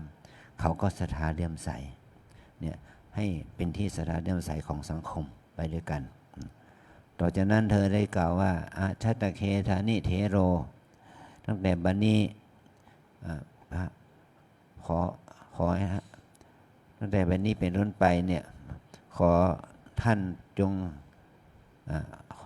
ขอให้ท่านเป็นภาระไม่รู้ว่าข้อวัดพฤติปฏิบัติใดๆที่จะพึงมีเนี่ยขอให้อุปชาช่วยสงเคราะห์ด้วยแล้วข้อวัดปฏิบัติใดๆที่เราทำได้ก็ทำการส่งอนุเคราะห์หรือเกื้อกูลพระอุปชาอาจารย์ด้วยต่างฝ่ายต่างเอื้อเฟื้อเกื้อกูลหมายความว่าเมื่อเรามาบวชใหม่เนี่ยถ้าบริขารเครื่องใช้ไม่สอยอาจจะบกพร่องอยู่เราจะต้องให้พระอุปชาหรือสำนักงานเจ้าหน้าที่ช่วยไม่ว่าสบู่ยาสีฟันยาแปรงสีฟันหรือพวกที่รับที่นอนหมอนมุ้งเราไม่มีนั่นแหละทางวัดอุปชาอาจารย์จะต้องเอื้อเฟื้อเราในขณะเดียวกันการทำวัดสวดมนต์ภาวนาบัดกวาดเช็ดถูเนี่ยมันเป็นสิ่งที่เราทำได้ก็เราก็สงเคราะห์วัดด้วยเอื้อเฟื้อเกื้อกูลให้วัดสะอาดสะอ้านมีกิจกรรมประพฤติปฏิบัติเดินจงกรมนั่งสมาธินี่แหละเป็นข้อวัดที่เราจะต้องเอื้อเฟื้อเกื้อกูลนะสถาบันองค์กรของเรานะตอนนี้ไปเธอทั้งสองก็เรียกว่าได้รู้ข้อวัดปฏิบัติแล้วเธอการที่เราจะบวชเป็นพระเราจะต้องมีบริขารคือบาตรแล้วก็พระไตรจีวรคือพระสังฆติพระจีวรพระสบงเรามี4อย่างนี้ครบแล้วพระวชาพระกรรมวจาท่านจะได้ถามพวกเราว่าสิ่งนี้ชื่อนี้สิ่งนี้ชื่อนี้แล้วก็ให้เราได้ทรงจำไว้แล้วตอนนี้เราบอกชื่อของเราเนี่ยเรามาบวชเป็นพระท่านจะต้องสวดกรรมวจาเป็นภาษาบาลีขอให้เราได้รู้จักชื่อหรือฉายาของเราใหม่นะว่าธนวัฒน์ให้มีฉายาว่าฐานะวโรนะแล้วก็นครินทร์นี้ให้นำฉายาว่าจารุวันโนนะถ้าพระกรรมวจาถามว่ากินนาโมสิแปลว่าเธอชื่ออะไรเธอก็ตอบว่าอาหังพันเตฐานะวโรนามะอาหังพันเตจารุวันโนนามะอย่างนี้นะแล้วก็ถ้าข้ากรรมวจาถามว่าพระวชาของเธอชื่ออะไรขอให้โกนามะเตอุปชโยพระวชาของเธอชื่ออะไรเธอก็ตอบว่าอุปชโยเมพันเตอัญญสมาอาจินนะชีโรนามะอย่างนี้นะตอนนี้ไปขอให้เราได้ดูชื่อของเราและชื่ออุปชานะตอนนี้มอบบาตรให้พระกรรมวจา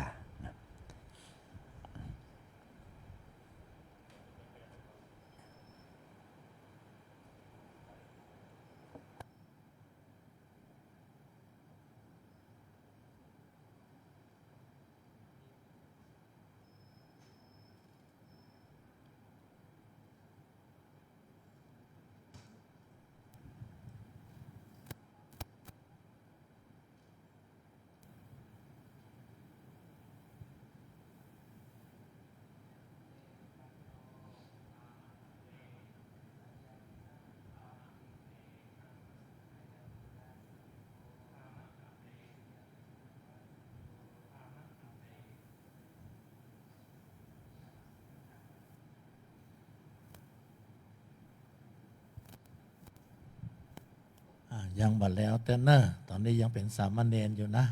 รอพิธีกรรมอันสำคัญนั่นก็คือยัตติจตุถกรรมวาจายกสามเณรทั้งสองรูปเป็นพระสงฆ์องค์เจ้านะครับขั้นตอนนี้มีความสำคัญในสังฆกรรมนะครับเนาะตากล้องช่างภาพถ่ายรูปบันทึกภาพได้ตลอดเวลายืนระยะห่างอย่างที่ผมยืนนะครับเนอะนอกแนวใบเสมาธรรมจักรนะครับเนาะมาต้องเข้าไปใกล้อย่างนี้ละมาได้แล้วนะครับเนอะถอยห่างออกมานะครับพ้นแนวนี้นะครับเนาะตลอดแนวนะครับนะถ่ายรูปได้นอกแนวนะครับ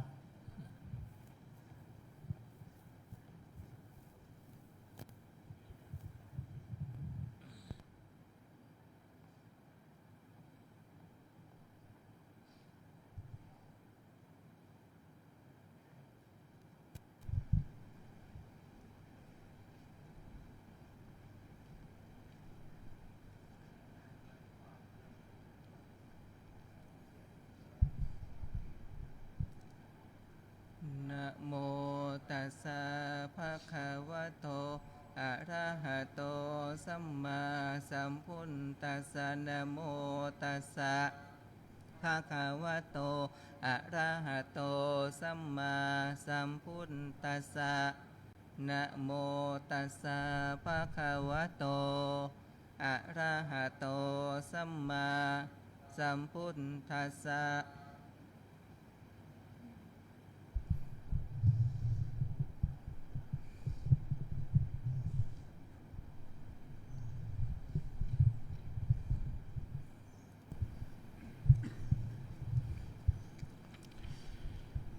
สุนาตุเมพันเตสังโฆฐานวโรจะจารุวันโนจะอายสมัทโทอาจินสิลาสะอุปสัมปทาเปคายะทิสังคสัปตะกัลลังอาหังฐานวรัญจะจารุวันนันจะอนุสาสยัง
สุสุนา นา ตุ ตุ เม เม พั พั น น เต เต สั สั ง ง โฆ โฆ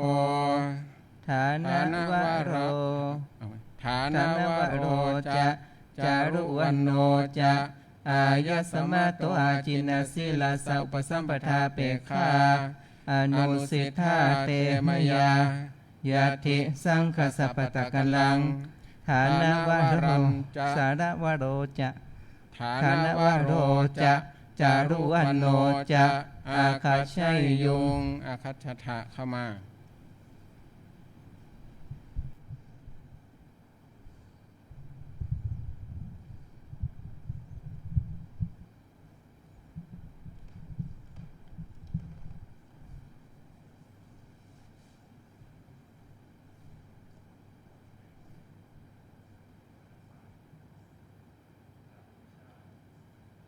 อัญชลีวันทาอภิวาทอัญชลีวันทาอภิวาทอัญชลีวันทาอภิวาทอัญชลีวันทาอัญชลี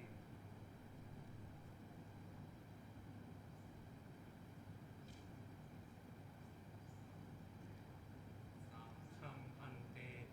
วสัมปทังยาจามะอุลลุมตะกุโนพันเตสังโฆอนุกัมปังอุปาทายะทุติยามปิพันเตสังฆังวสัมปทังยาจามะอุลลุมปตุโนพันเตสังโฆอนุกัมปังอุปาทายะตติยามปิพันเตสังฆังวสัมปทังยาจามะอุลลุมปตุโนพันเตสังโฆอนุกัมปังอุปาทายะ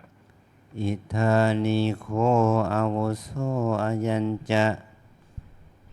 ฐานวโรนามาสมเนโรอายัญจะจารุวันโนนามาสมเนโรมะมะ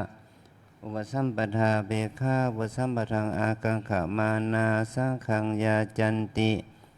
อหังสัพเพมังสังขังอาเชสามิสารุอาวุโสสโพยังสังโฆอิมันจะฐานวรังนามาสมเนรังอิมันจะจารุวันนังนามาสมเนรังอันตรายิเกธัมเมปุชิตวะตถาปตากนตังยตวายติจตุเทนะกามเมนะอกุปเปนะทานาลาเหนะอุปสัมปาเทมาติกัมมัสสนิทานังกโรตุ สาธุสุนาตุเมพันเตสังโฆอายัญจะฐานวโรอายัญจะจารุวันโนอายะสมะโตจินนาสิลสะอุปสัมปทาเปคายาธิสังคสัปตะกลังอาหังฐานวรัญจะจารุวันนันจะอันตรายิเกธรรมเมปุชัยยังสุนาสิฐานวระสุนาสิจารุวันนะอายันเตสัจจกาโลภูตกาโลยังชาตังตังปุชามิสันตังอธิติวัตตพังอาสันตังอธิติวัตตพังสันติเตเอวะรูปาอาภาธากุฏทัง นัต คันโทกีลาโซโซโซอัปปมาโรมนุโสสิปุริโสสิพุทธิโสสิอนันโนสินาชิราชพโตอนุญญาโตสิมาตาปิตุหิปาริปุณณ วิสติวโสเส ปาริเอาไหมปาริปุณณ เต วิ ป ส ตา ติ จิวรัง ปาริปุณ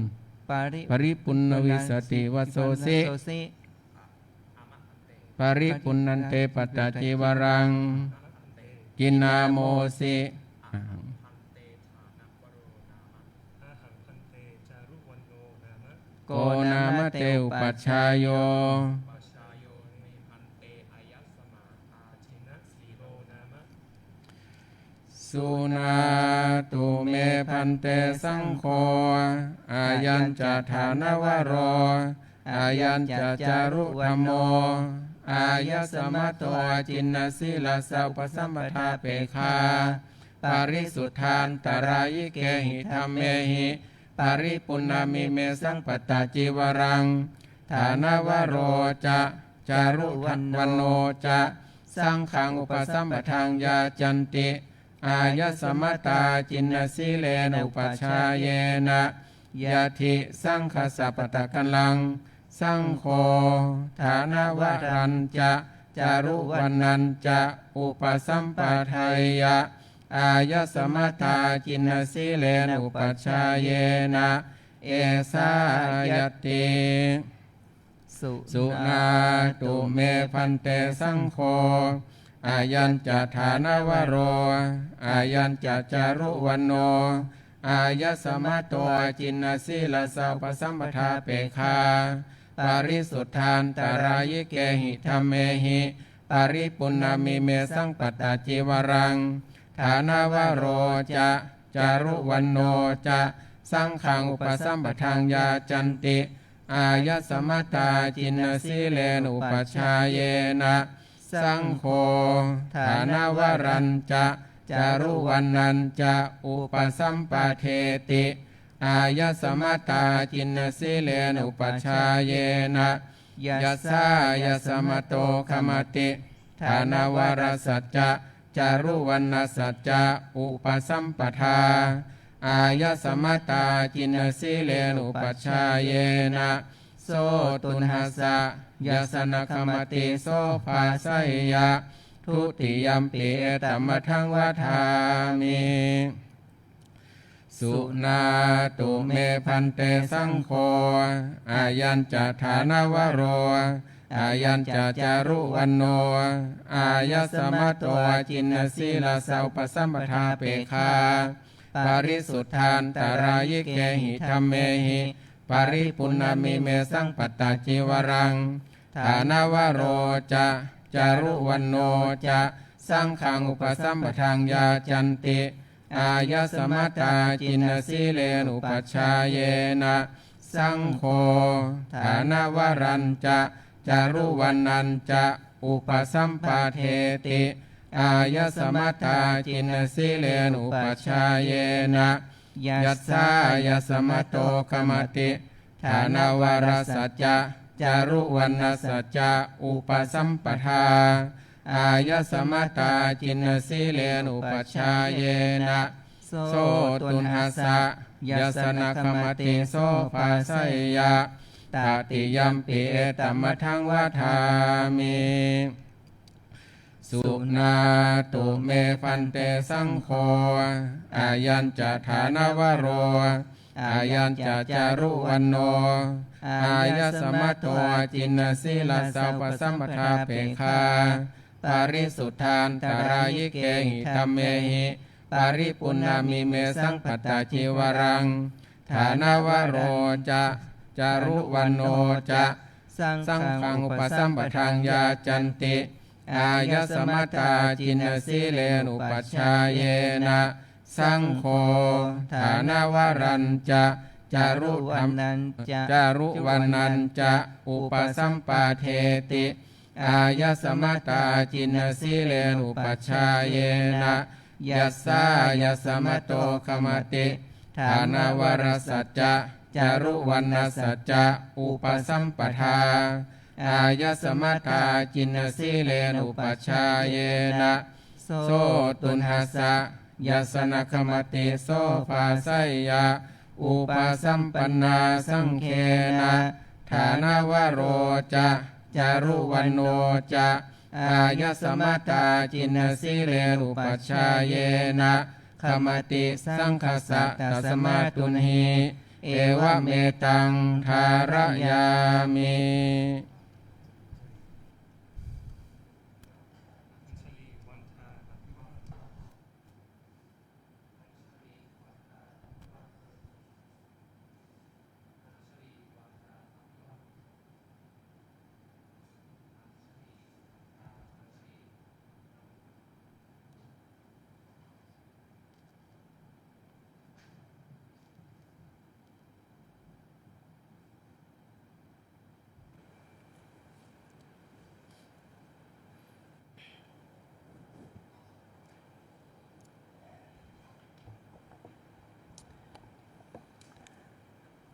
บัดนี้เราทั้งสองได้เป็นพระภิกษุโดยสมบูรณ์แล้ว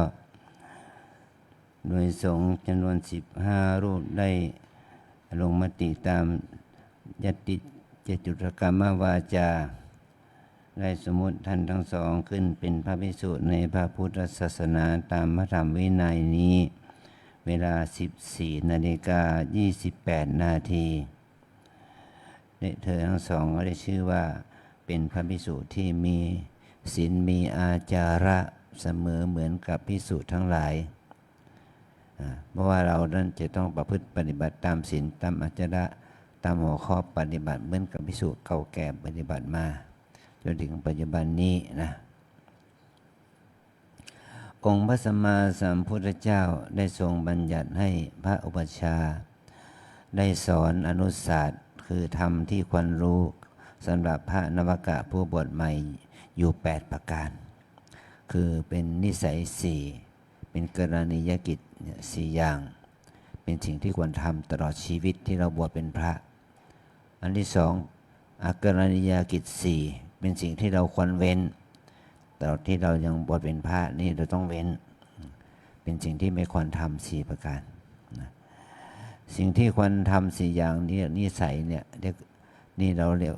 เป็นมี4อย่างก็คือ1ภิกษุเมื่อบวชแล้วตลอดชีวิตแห่งการบวชเราจะต้องบิณฑบาตนะอาหารที่ได้จากการบิณฑบาตเป็นอาหารที่ได้ด้วยความชอบธรรมเราต้องอาศัยอาหารบิณฑบาตที่ญาติโยมทำบุญเป็นนั้นบิณฑบาตทั้งในวัดก็ตามทั้งนอกวัดก็ตามกิจอดิเรกลาภนั้นเกิดขึ้นกับเราบ้างเนี่ยเพราะว่ามีกิจนิมนต์มีสังฆทานเกิดขึ้นบ้างแต่นั่นถือว่าเป็นลาภลอยไม่ใช่ลาภประจำอาหารที่เราได้ฉันเนี่ยถือว่าเป็นที่ได้จากการบิณฑบาตนี่แหละเป็นอาหารที่ชอบทำนะอันที่สองภิกษุเมื่อบวชแล้วเราต้องนุ่งห่มผ้าบางสกุลผ้าบางสกุลแบบนี้ก็ผ้าคุกฝุ่นผ้าที่เขาทิ้งแล้วเรานำเอามาซักมาเย็บมาย้อมเป็นผ้าไตรจีวรเครื่องนุ่งห่มเรียกว่าผ้าบางสกุลนะเนี่ยอัตเลกลาภก็คือผ้าฝ้ายผ้าไหมผ้าป่านโทเรผ้าลินินผ้าขนสัตว์เป็นผ้าที่เราจะมีก็ได้ไม่มีก็ได้ในปัจจุบันนี้เราไม่ได้นุ่งห่มผ้าบางสกุลเรานุ่งผ้าป่านโทเรนะเป็นผ้าป่านโทเรผ้าป่านถ้าเราจะนุ่งผ้าไหมก็ได้เราจะนุ่งผ้าฝ้ายก็ได้ตามที่เราจะได้นะแต่ปัจจุบันเป็นป่านโทเรหรือผ้ามิสดินผ้าป่านโทเรก็อันที่สามภิกษุเมื่อบวชแล้วเนี่ย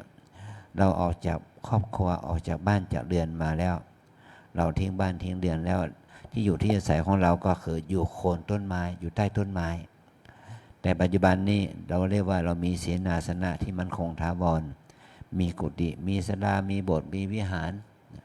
เราเพียงแค่ช่วยกันรักษาทำความสะอาดกุฏิศาลาวิหารนั้นให้สะอาดสะอ้านแล้วก็เราก็ถือว่าเป็นข้อวัดที่ดีเราไม่จำเป็นจะต้องไปอยู่ในถ้ำในเขาในป่าแต่ถ้าเราประพฤติปฏิบัติเราจะทุดงไปอยู่ป่าอยู่เขาอยู่ถ้ำอยู่ที่ไหนก็ได้ไม่จำเป็นจะต้องอยู่ในกุฏิศาลาติดแอร์มันอย่างนี้มันไม่จำเป็นถ้าเราประพฤติปฏิบัติแล้วก็เราก็จะอยู่ป่าอยู่ถ้ำอยู่เขาต้องไหนก็ได้อันที่สี่ภิกษุเมื่อบวชแล้วเนี่ยกายมันก็คือกายเราป่วยไข้เป็นธรรมดาเราจะต้องรักษาโรคภัยแค่เจ็บที่เกิดจากการป่วยไข้นั้นเรียกว่าฉันยาดองด้วยน้ำมุดเน่ายานั้นหมายถึงว่าเป็นของที่พระองค์ทรงบัญญัติว่าเป็นยาดองด้วยน้ำมุดเน่าคือยาดองด้วยที่เป็นพวกมะขามป้อมเป็นพวกสมอนี่นะเป็นพวกสมอพวกมะขามป้อมแล้วดองในน้ำพุ่นเน่าคือน้ำปัสสาวะเนี่ยในปัจจุบันนี้ก็มันมียาแผนไทยแผนปัจจุบันนะเป็นยาเคมีภัณฑ์รักษาแล้วเราถึงว่าเพราะวัคซีนเราจะต้องรักษาโรคภัยแค่เจ็บเพราะอาศัยที่มันเกิดจากโรคภัยแค่เจ็บนั้นโดยอาศัยยาแผนไทยแผนปัจจุบันยาสมัยใหม่ แต่ถ้าเราไม่มีเราก็กินเป็นเภสัชพิเศษก็คือเนยใสเนยข้นน้ำมันน้ำผึ้งน้ำอ้อยอย่างนี้เป็นต้นนะใน4อย่างนี้เราปฏิบัติได้อย่างแน่นอนเป็นภาพบังคับของเราก็คือบิณฑบาตนุ่งห่มผ้าบางสกุลเราก็นุ่งผ้าโทเลแล้วอยู่คนไม้เราก็อยู่กุฏิแล้วจันเยนเราน้ำมันเน่าถ้าเราป่วยไข้ก็เรากินยาแผนไทยแผนปัจจุบันได้ก็รักษาด้วยแพทย์สมัยใหม่นะอันที่อย่างหลังเนี่ยเราจะต้องเว้นก็คือศีล4 ข้อศีล5นะเราถือศีล4 ข้อนะเป็นข้อวัดที่เราจะต้องปฏิบัติให้เคร่งครัดถ้าเรามีเจตนาล่วงละเมิดศีล4 ข้อเนี่ยจะทำให้เราพ้นจากความเป็นพระได้ศีล4 ข้อมี1คืออะไรคือเสพเมถุนจะหญิงก็ตามจากชายก็ตามแม้แต่สัตว์เดรัจฉานก็ตามถ้าเรามีเจตนาเสพเมถุนก็พ้นจากความเป็นพระเลยดุจดังบุรุษที่ถูกตัดศีรษะอันที่2ลักของเขาค่าขโมยของเขาเนี่ยแม้แต่เข็มเล่มเงินบาทก็ไม่ควรแต่ถ้าเรามีเจตนารักสิ่งที่มีค่าเท่ากับ5 มาโสกเท่ากับ1 บาทมาตราเงินก็ทำให้เราพ้นจากความเป็นพระได้ดุจดังใบไม้ที่มันหลุดออกจากขว้าแล้วมันต้องตายอันที่3ฆ่ามนุษย์ฆ่ามนุษย์แม้แต่ปรุงยาให้หญิงแท้งก็ไม่ได้การฆ่ามนุษย์ก็ทำให้เราพ้นจากความเป็นพระเช่นเดียวกันแล้วก็เหมือนกับว่าถ้าเราล่วงละเมิดไปแล้วก็เหมือนกับว่าเหมือนก้อนหินที่มันแตกออกจากกันแล้วมันไม่สามารถเชื่อมเข้ามาเป็นก้อนเดียวกันได้ข้อที่4ก็คือเว้นจากการพูดอวดคุณวิเศษที่ไม่มีในตนพูดมุสาแหละมุสาเกี่ยวกับเรื่องฌานอภิญญามรรคผลว่าเรานี่ไม่ได้ฌานอภิญญามรรคผลไปอวดว่าเราเป็นผู้วิเศษผู้บรรลุธรรมผู้รู้แจ้งผู้วิเศษอะไรอย่างนี้แต่ถ้าเรามีเจตนาอย่างนั้นคนทั้งหลายเชื่อก็ทำให้เราพ้นจากความเป็นพระได้นะใน4 ข้อนี้เราต้องรักษาตลอดเวลาที่เราเป็นพระนะถ้าเราไม่รักษาก็พ้นจากความเป็นพระไปนะก็ขอให้เรานั้นได้สำนึกสำเนียกไปด้วยกันนะหมายถึงว่าถ้าเราจะจำไม่ได้ก็จำศีล4 ข้อเนี่ยเว้นจากการฆ่าเว้นจากการลักขโมยเว้นจากการพูดผิดกาเมเว้นจากการพูดมุสานั่นแหละแต่ถ้าของเรานั้นหนักจะทำให้เราพ้นจากความเป็นพระได้นะอันนี้4 ข้อเมื่อเราบำบัดแล้วเราต้องปฏิบัติใจตามหลักไตรสิกขาศีลสมาธิปัญญาเจริญจิตภาวนาตามที่ครูบาตามพระธรรมวินัยตามที่ครูบาอาจารย์ได้แนะนำทั้งพระธรรมสอนเพื่อความเจริญรุ่งเรืองในศีลสมาธิปัญญาเพื่อความเจริญรุ่งเรืองในพระธรรมวินัยนี้ให้เป็นที่ศรัทธาเลื่อมใสของศรัทธาญาติโยมทั้งหลายสืบต่อไปนะตอนนี้ไปจะได้บอกเป็นภาษาบาลีนะ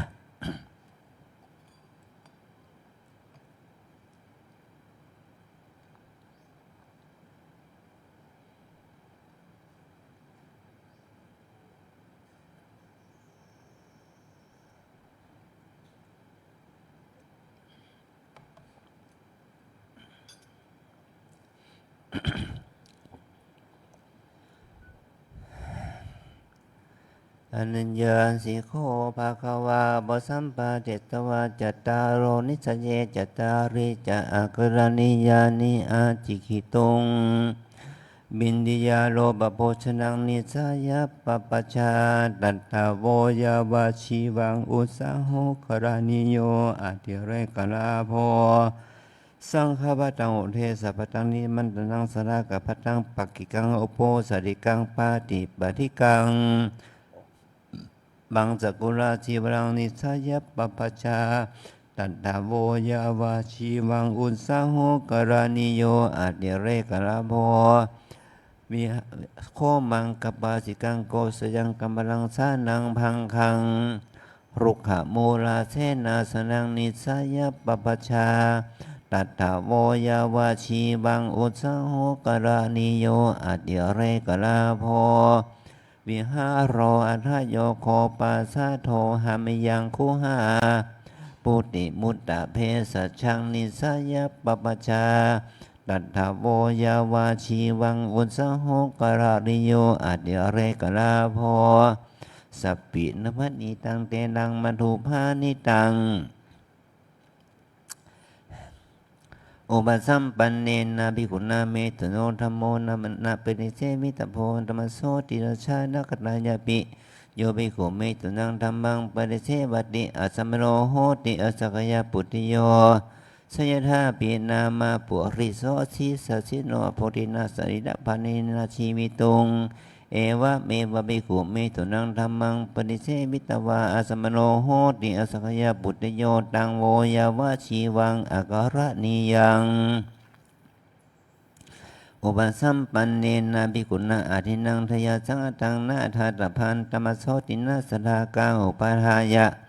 โยภิกขุปาทังวาปาทาระหังวาอัตเลกุปาทังวาอาทินังทยาสังฆนาอดียติอัสสมโนโหติอัสสกยาปุติโยสยถาปีนามาปันตุปราโสปันนาปัมปโตหะอโฟหริยตายะเอวะเมวะภิกขุปาทังวาปาทาระหังวาอัตเลกปาทังวาอาทินังสยสังฆนาอดีตวาอัสสมโนโหติอัสสกยาปุติโยตังโวยาวะชีวังอาคารณียังอุปสัมปันเนนะภิกขุนาสัจจปาโนชีวิตานะวโรเปตะโพธรรมโสกุลกิปิณิกังอุปหายะโยเบกุสัญจะมนุสสะวิหังชีวิตาวโรเปติอันธรรมโสขัพพปะนะอุปหายะอัสสมโนโหติอัสสกยาปุติโยชยธาปีนามาปุถุสีราทวิทาพินนาอัปปดิสันนิกาโหติเอวะเมบาภิกขุสัญจะมนุสสะวิหังชีวิตาวโรเปตวาอัสสมโนโหติอัสสกยาปุติโยตังโวยาวะชีวังอาการณียังอุปสัมปันเนนะภิกขุนาอุตริมนุธรรมโมนะอุลปิตโพธรรมโสสุญญาคาเรอภิรมามิติโยภิกขุปาปิโชอิชาปกตวทันตังอโพตังอุตริมุตมังรุปติชานังวาวิโมกขังวาสมาธิงวาสัมมาปฏิงวามัคขังวาพลังวาอาสมโนโหติอสักยาปุติโยสยถาปีนามาตาโลมะลกัจฉิโนอโปปุณวิรุณยาเอวะเมวะภิกขุปาปิโชอิสาปะโตอัสสังภูตังอุตริมนุธรรมังอุรปิตวาอาสมโนโหติอสักยาปุติโยตังโมยาวะชีวังอาการณียันติอเนกะปริยาเยนะโคปนาเตนะภควตาชาตาปัสสตาอรหัตาสัมมาสัมพุทเทนะชีดังสมราคาตังสมธิสมราคาตาปัญญาสมธิสมราคาคาโตปัญญาสมราคาตายาวะเทวตัสสะมะธนิมมนัสสะปิบาสะวินยสะวิอริยสมุขรัสสะวัตถุปเชตัสสะตัณหักรัสสะวิราคัสสะนิโรธัสสะนิพพานัสสะสัจจิกิริยายะราชาศีลปิทาวิโตสมติมหามโรโหติมหานิสังโสสมติภาวิตาภิตาปัญญามหาปราโหติมหานิสังสาปัญญาภวิตาจิตังสมาเทวะอาสเวหิมุจติสยาทิทังกามาสวาภวาสวาอภิชาสวาตัสมัติหาโวยมัสมิงตันทากตับเวทิเตธรรมะบินเยสกจังอธิจิตสิกขาสิกิตภาอธิจิตตสิกขาสิกิตภาอธิปัญญาสิกขาสิกิตภาตัทธะอัปมาเทนะสัมปาเทตัพพัง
สังโฆขมันตุตุมเหหิปิขมิตพัง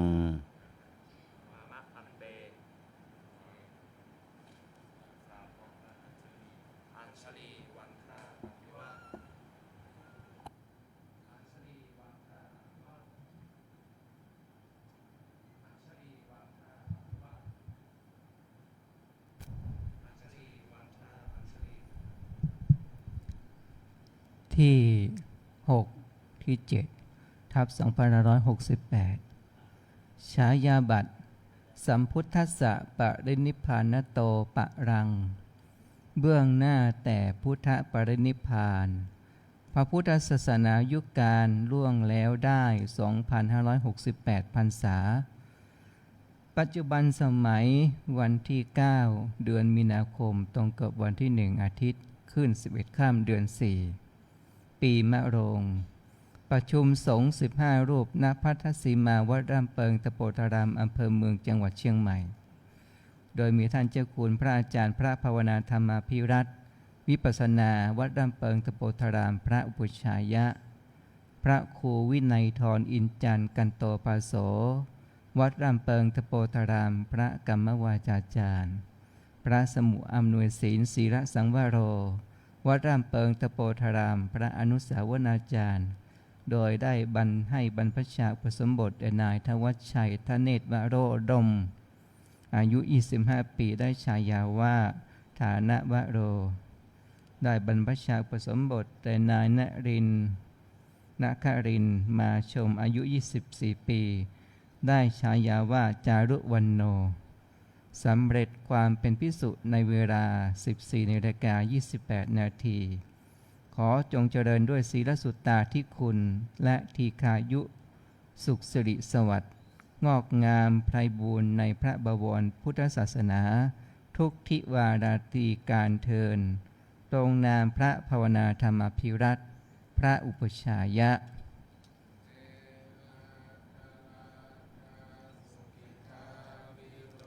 หาพุทธัสสะสะเนอะโรคาสุกิตาโหทัสสะหัสสะเพหิยาติเพ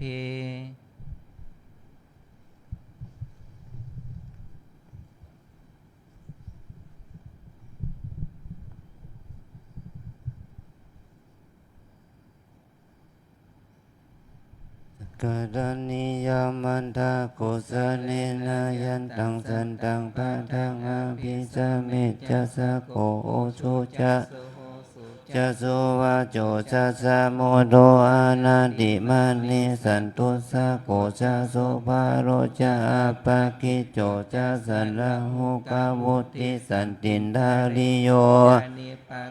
จะปะคาโพโกเลโสอานานุกิโตนะจักขุตังสัมมาจาเลกินเจเยนะปิญโยบาเลโอภาวะไทยุงสุขิโนวะเขมิโนสัตตาภาวันตุสุขิตัตตาเยเกจิปานาพุทธัตถิตัสสะวะทาวาราวะอานาวะเสสะทิฆาวะเยมะหันตาวะมัชฌิมานุกาถุระทิตตาวะเยจาทิตตาเยจาทุเลวะสันติอาวิทุเลภูตาวะสัมภเวสีวะสัพเพสัตตา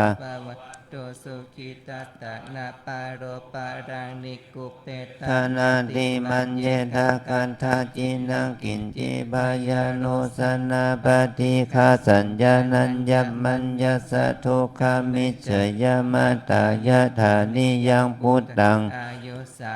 กาพุทธามานุละเขเอวังปิสัพพะพุทเตสุมานาสัมภาวะเยอะปาริมานังเมตตัญจะสัพพะโลกัสสามิงมานะสัมภาวะเยอะปาริมานะอุทังอาโทจติริยัญจะอาสัมปะทังอาเวรังอาสัพพัตังทิตัญจารังนิสินโนวาสยาโนวายาวัตตาสะเวกาตาเมต โตเอตังสติงอธิไทยาพมามิตังวิหารังเอธามาหุติตินจานุปะคัมมสีลาวาทัสสะเนนะสัมปันโนกาเมสุวินัยะ เกตังในชาตุคังภาษายาปุณณะเร เอติติการานิยมเมธาสุตตังวันตามิพุทธังสัพพะเมวะโทสังฆามาธาเม ปันเตวั วัน น ตามิธัมมังสัพพะเมวะโทสังฆามาธาเมพันเตวันตามิสังฆังสัพพะเมวะโทสัง ฆามาทะ เมพันเตวันทามิคาโลโอปัชฌาจาริเยสัพพะเมวะโทสังฆามาธาเมพันเตวันทามิกัมมัตตานัง สัพพะเมวะ โทสังฆามาธาเมพันเตวันทามิอาราเมพันธาสีมังสัพพะเมวะโทสังฆามาธาเมพันเตวันทามิ เจติยังสัพพังสัพพะ สาเนสุ สุ ปะ ปฏิติสาเรธาธา โล ตุม ม หาโพธิ ทิงพุทธาโลปังสักการะกะโลเกเทวะโลเกวัมมาโลเก ชัมโพเต เกรังกาทิเปสาลีราธาตุโยเกสัทธาตุโยอะระหันตาธาตุโยเจติยัง การตากุติ ปิญจตุราสิติสหเสธรรมขันเทสัพเพสังภาทเจติยังอาหังวันตามิสัพพะโส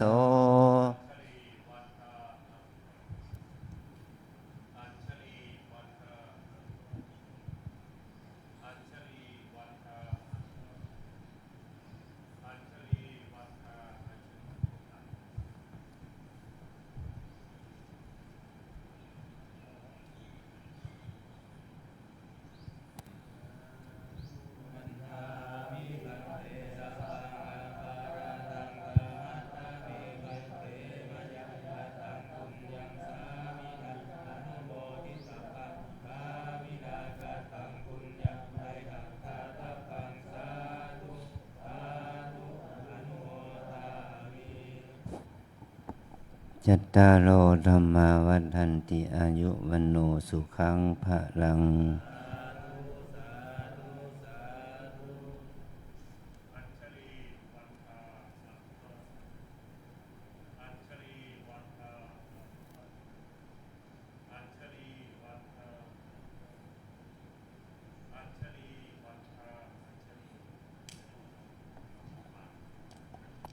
นิมนต์พระใหม่ทั้งสองรูปแยกกันนั่งซ้ายขวานะครับนะ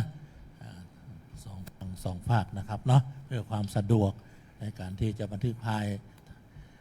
ภาพถ่ายรูปกับพระนัทธานั่งและหันหน้าออกไปหาคุณพ่อคุณแม่กันนะครับนะญาติของพระใหม่นะครับ น้อมประเคนถวายน้ำปานะพระใหม่แต่นะครับรับประเคนแล้วหากว่ากระหายน้ำก็ฉันได้เลยดื่มได้เลยนะครับนะเพื่อดับกระหายคลายร้อน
ลำดับจากนี้ไปนะครับ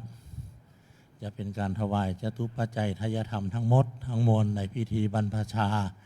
อุปสมบทนิมนต์พระใหม่ทั้งสองรูปปนมมือขึ้นนะครับเนื่องย้ำว่าปันปอนนะครับอัตตรปัดไว้ที่กับครับผมปัดไว้ครับยังไม่ได้ปันปอนเตือนนะครับนะหับปอนก่อนนะครับนะ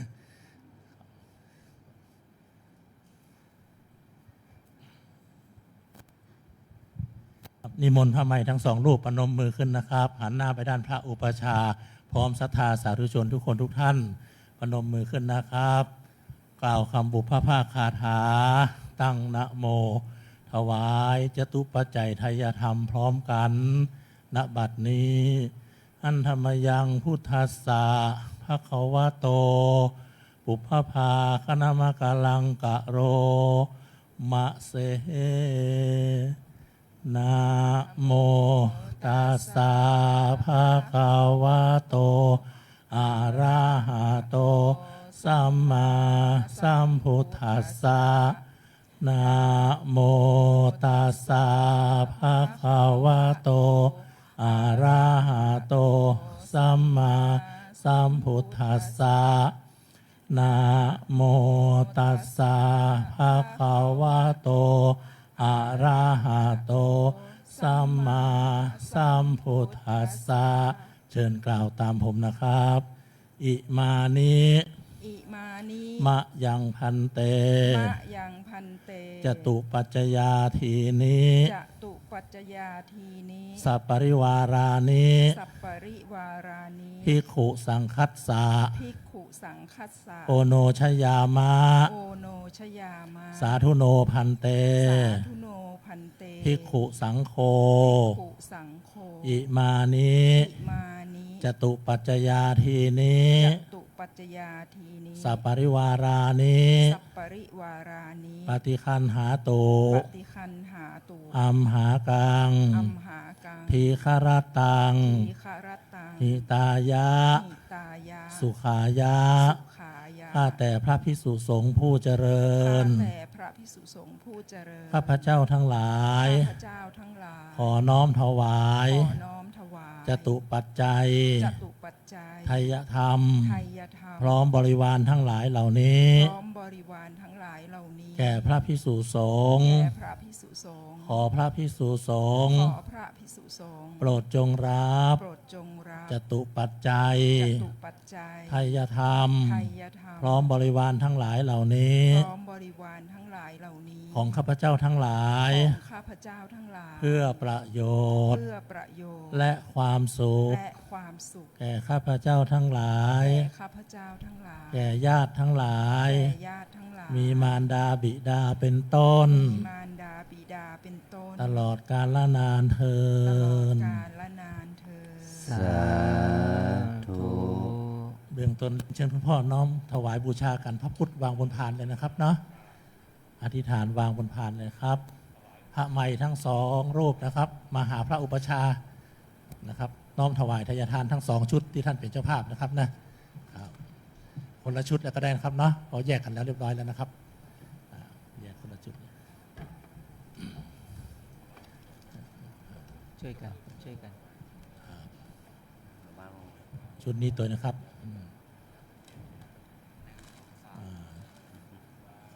จากนั้นแยกซ้ายแยกขวาเลยนะครับเนาะครับแยกซ้ายแยกขวาเลยคุณพ่อครับมอบไปชีนะครับมอบไปชีช่วยกันนะครับนะ เอาละอันนี้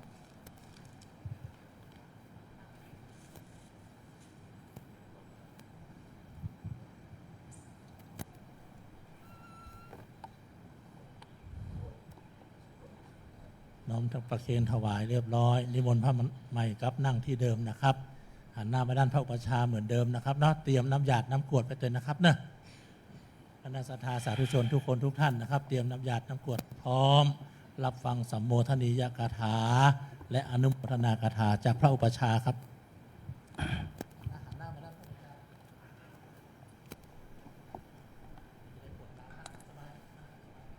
พระใหม่พร้อมด้วยคนพ่อคุณแม่ พี่น้องญาติมิตรสัมพันธชนญาติโยมทุกคน ที่ได้มาร่วม มุทิตาอนุโมทนาในบุญที่เกิดจากการอุปสมบทของท่านทั้งสองในวันนี้นับแต่เช้ามานี่พวกเราก็มาที่วัดเนี่ยมารอทำกิจกรรมน้อยใหญ่มาเนี่ยเดี๋ยวนี้ก็ท่านก็เป็นพระโดยสมบูรณ์แล้ว แต่เจตนาในการบวชของเรานั้นมีมาหลายวันบางคนก็มีมาเป็นหลายเดือนด้วยซ้ำไปอยากจะบวชนะบางคนก็มีปัญหาอุปสรรคเล็กๆน้อยๆบางคนก็มีปัญหาเรื่องการงานบางทีก็มีปัญหาเรื่องครอบครัวสังคมอะไรบ้างจะมีความพร้อม100%ทุกสิ่งอย่างก็หาได้ยากนะแต่ถ้าบุคคลใดทุกอย่างมีความพร้อมเพียงหมด 100% นั้นการบวชของเรานั้นสมบูรณ์แบบครบถ้วนและเรามีศรัทธาต่อการบวชเนี่ยแม้ว่าเราได้นุ่งห่มผ้ากสาวพัดเพียงแค่เนี่ยชั่วโมง2 ชั่วโมงเนี่ยมันก็เป็นมหากุศลแก่ตนเองมันก็เป็นมหากุศลแก่พ่อแม่พี่น้องญาติมิตรถ้าพระใหม่ทั้งสองได้ประพฤติข้อศีลข้อวัดปฏิบัติไม่ว่าสวดมนต์ภาวนากี่มากน้อยก็ตามแต่เป็นบุญกุศลนั้นก็จะเพิ่มพูนทวีให้แก่ตัวเราและให้แก่พ่อแม่พี่น้องญาติมิตรนั้นไปตามเหตุตามปัจจัยที่เราได้ทำการบวชถือว่าเป็นมหากุศลอันยิ่งใหญ่แม้แต่พระเจ้าประเสนที่โกศลพระองค์ก็ยังอยากจะเป็นญาติของพระพุทธเจ้าพระเจ้าอโศกมหาราชพระองค์ก็อยากจะเป็นญาติกับพระพุทธเจ้าและพระสงฆ์ทั้งหลายจนถึงขนาดที่ว่าพระเจ้าอโศกนั้นท่านได้มอบขอให้ลูกชายพระโอรสและลูกสาวพระธิดาออกบวชเป็นภิกษุภิกษุณีในพุทธศาสนาท่านจะได้เป็นญาติของพระศาสนาเหมือนกับว่าพ่อแม่ของเราก็เราได้เป็นญาติของพระศาสนาแล้วเป็นญาติที่พระพุทธเจ้าได้ทรงบัญญัติว่าพระใหม่ที่มาบวชเนี่ยได้เป็นสมณะสักยะบุตรเป็นสมณะที่เป็นบุตรของเจ้าสังกยะนั่นถือว่าเป็นอานิสงส์อันยิ่งใหญ่เราได้ทำบุญนี้เราก็ไม่ได้ทิ้งญาติพี่น้องปู่ย่าตายายที่ล่วงลับไปเราทั้งหลายก็ทำทานและก็ทำความดีประกอบไปด้วยแต่ขณะเดียวกันก็เราน้อมนึกแผ่บุญกุศลไปให้พ่อแม่ปู่ย่าตายายญาติสนิทมิตรสหายตลอดถึงเราเทพเทวาอารักษ์เจ้ากรรมนายเวรทั้งหลายให้ท่านได้อนุโมทนาบุญกับเราไปด้วยขอให้พระใหม่ได้ตัวพร้อมใจรับพรต่อไปนี้เตรียมกรวดน้ำรับพรครับทั้งพระใหม่ทั้งคณะสัตยายะถาวาริวหาปุราปาริปุเรนติสาคารังเอวะเมวะอิโตตินังเปตานังอุปกัปปติอิชิตังปฏิตังตุมหังคิปะเมวะสมิจฉตุสัพเพปุเรนตุสังกปาจันโทปนะระโสยถามณิโชติระโสยถาสัพพิติโยวิวัชชันตุสัพพะโรโควินาศตุตุมาเตภวันวันตรายโยสุขีทีคายุโกภวะอภิวาทนาสิลิสนิจังทาปัจจายโนจันตารโอธรรมาทันติอายุวันโนสุขัง ภาลังเตอันทรันทาสุขิตามิลุนหา พุทธัสสะ สาสเนอโรคาสุขิตาโหทัสสะสัพ เพ อิยาติพิเตอันตรันทาสุขิตาวิรุณ หาพุทธัสสะสะเนอโร โรคาสุขิตาโหทัสสะสัพเพหิยาติพิเต อัตต ทรันทาสุขิตาวิรุณหาพุทธัสสะสะเน อโร คาสุขิตาโหทัสสะสัพเพหิยาติปิภวตุสัมภมัง คารังราคั ขั น น ตุ ตุสัมภเทวตาสัมภพุทธานุภาเวนัสสทธา โสทิ ทิภวันตุเตภวตุสัม ปะมังคารังรักขันตุสัพพเท วตาสัมภธรรมานุภาเวนัสสทธา โส ทิภวันตุเตภวตุสัมภมังคารังรัก ขัน ตุสัพพเทวตาสัพพสังฆานุภาเวนัสสทธาโสทิภาวันตุเต ธรรมยังสาธุกลังกโรมะเส สาธุ สาธุ สาธุ ทานเราก็ได้ทำแล้วศีลเราก็ได้สมาทานแล้ว ต่อไปนี้เราได้เจริญจิตตภาวนา เพื่อให้เกิดสติสมาธิปัญญาความสงบใจในการของเราให้เกิดขึ้น บุญนี้เป็นบุญใครบุญมันนะ เอาลมหายใจของเรานั่นแหละ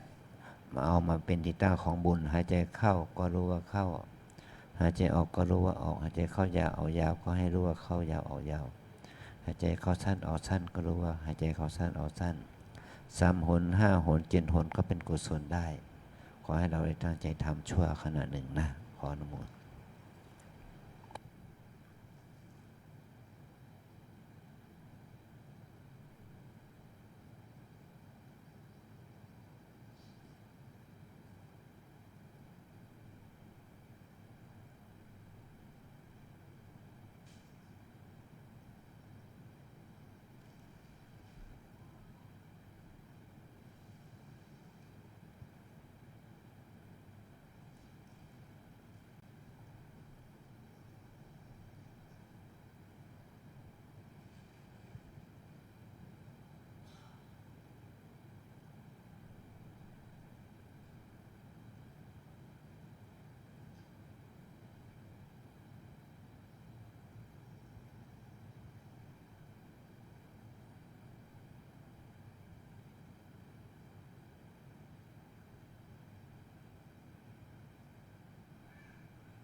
สมควรแก่เวลา แผ่เมตตาพร้อมกัน อีตังตานากัมมังนิพพานาปัจจายโยโหตุโนนิจัง อีตังศีลากัมมังนิพพานาปัจจายโยโหตุโนนิจัง อีตังภาวนากัมมังนิพพานา ปัจ จายโยโหตุโนนิจัง ยังกินจิกุสาละกัตตาพังกัมมังสัพเพหิอัมเห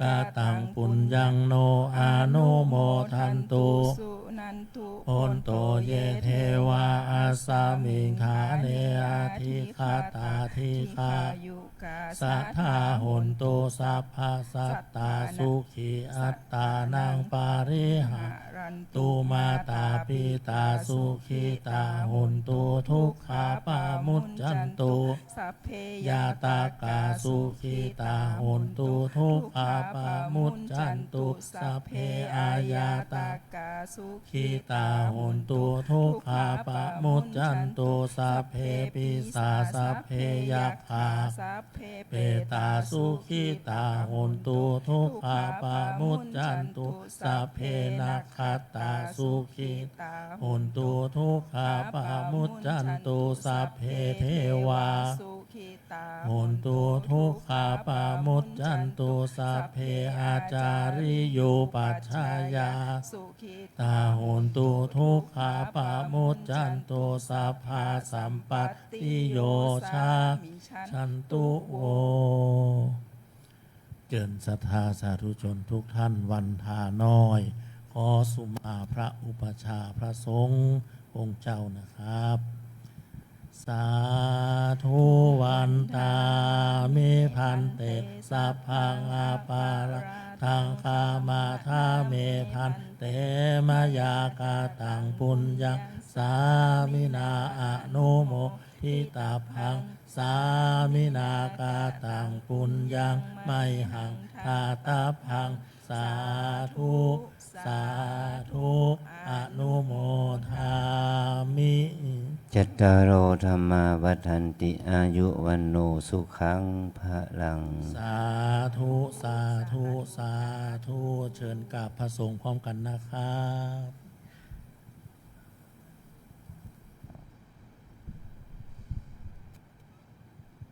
จากนี้ไปนะครับเนาะ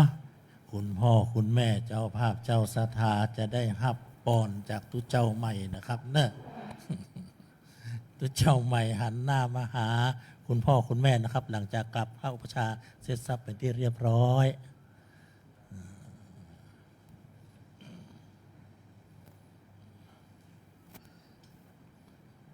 ครับหันหน้าออกไปด้านปุ่นนะครับรูปนู้นนะครับนะรูปนี้ก็หันมาด้านนี้ครับจำเดียวจะได้รับปอนจากตุเจ้าใหม่นะครับนะจับตลปัดตั้งตั้งหน้าเลยนะครับเนาะแบ่งอาสนะดีๆนะครับนั่งตรงๆเลยครับนะครับผม มีไม้ถึง2ท่านนะครับนะรูปคุณก็มีไม้นะครับนะนั่งพระเพียบเรียบร้อยเลยครับเนาะอย่าถาสพีไปพร้อมๆกันเลยก็ได้นะครับเนาะรูปนั้นจับไม้เลยนะครับนะเปิดไม้ให้เรียบร้อยนะครับนะครับเอาไม้เถอะครับนิ้วเอาไม้เถอะ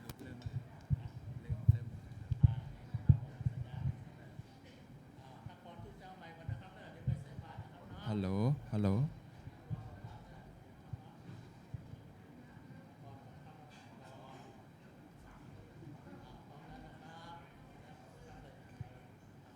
ยะถาวาริวหาปุราปาริปุเรนติสาคารัง เอวะเมวะอิโตทินัง เปตานังอุปกปปติ อิชิตังปฏิตังตุมหังคิปะเมวะสมิชตุสัพเพปุเรนตุสังกปาจันโทปนะระโสยะถามณิโชติระโสยะถา สัพพิติโย วิวาชันตุสัพพะโรโควินาศตุมาเตภวัตวันตารายโยสุขีธิคายุโกภาวะอภิวาทนาสีลิสานิจจังวุธาปัจจายโนจัตตารโอธรรมาวัฏันติอายุวันโนสุขังภะลัง สาธุสาธุเต้าอินนะครับเนาะเลือกคนนี้คงจะบ่ไหวแล้ว ทีนี้เก็บตลปัดเลยครับผมแล้วก็ย้ายบาทตั้งด้านหน้าเลยนะครับนะพร้อมทั้งเปิดฝาบาทออกนะครับเนาะเพราะว่าคุณพ่อคุณแม่เปิดไม่ใช่ยังไม่ต้องไปขอใส่บาตรตรงนี้ครับบุญตาบาตรตรงนี้นะฮะเอามาตั้งตรงๆนะครับนะย้ายน้ำออกข้างด้านข้างครับย้ายบาตรตั้งด้านหน้าเวลาญาติโยมใส่บาตรเอามือจับบาตรไว้เลยนะครับเนาะลักษณะเหมือนอุ้มแต่ไม่ต้องยกแค่นั้นครับจับบาตรไว้นะครับเจนนะครับนะคณะสัต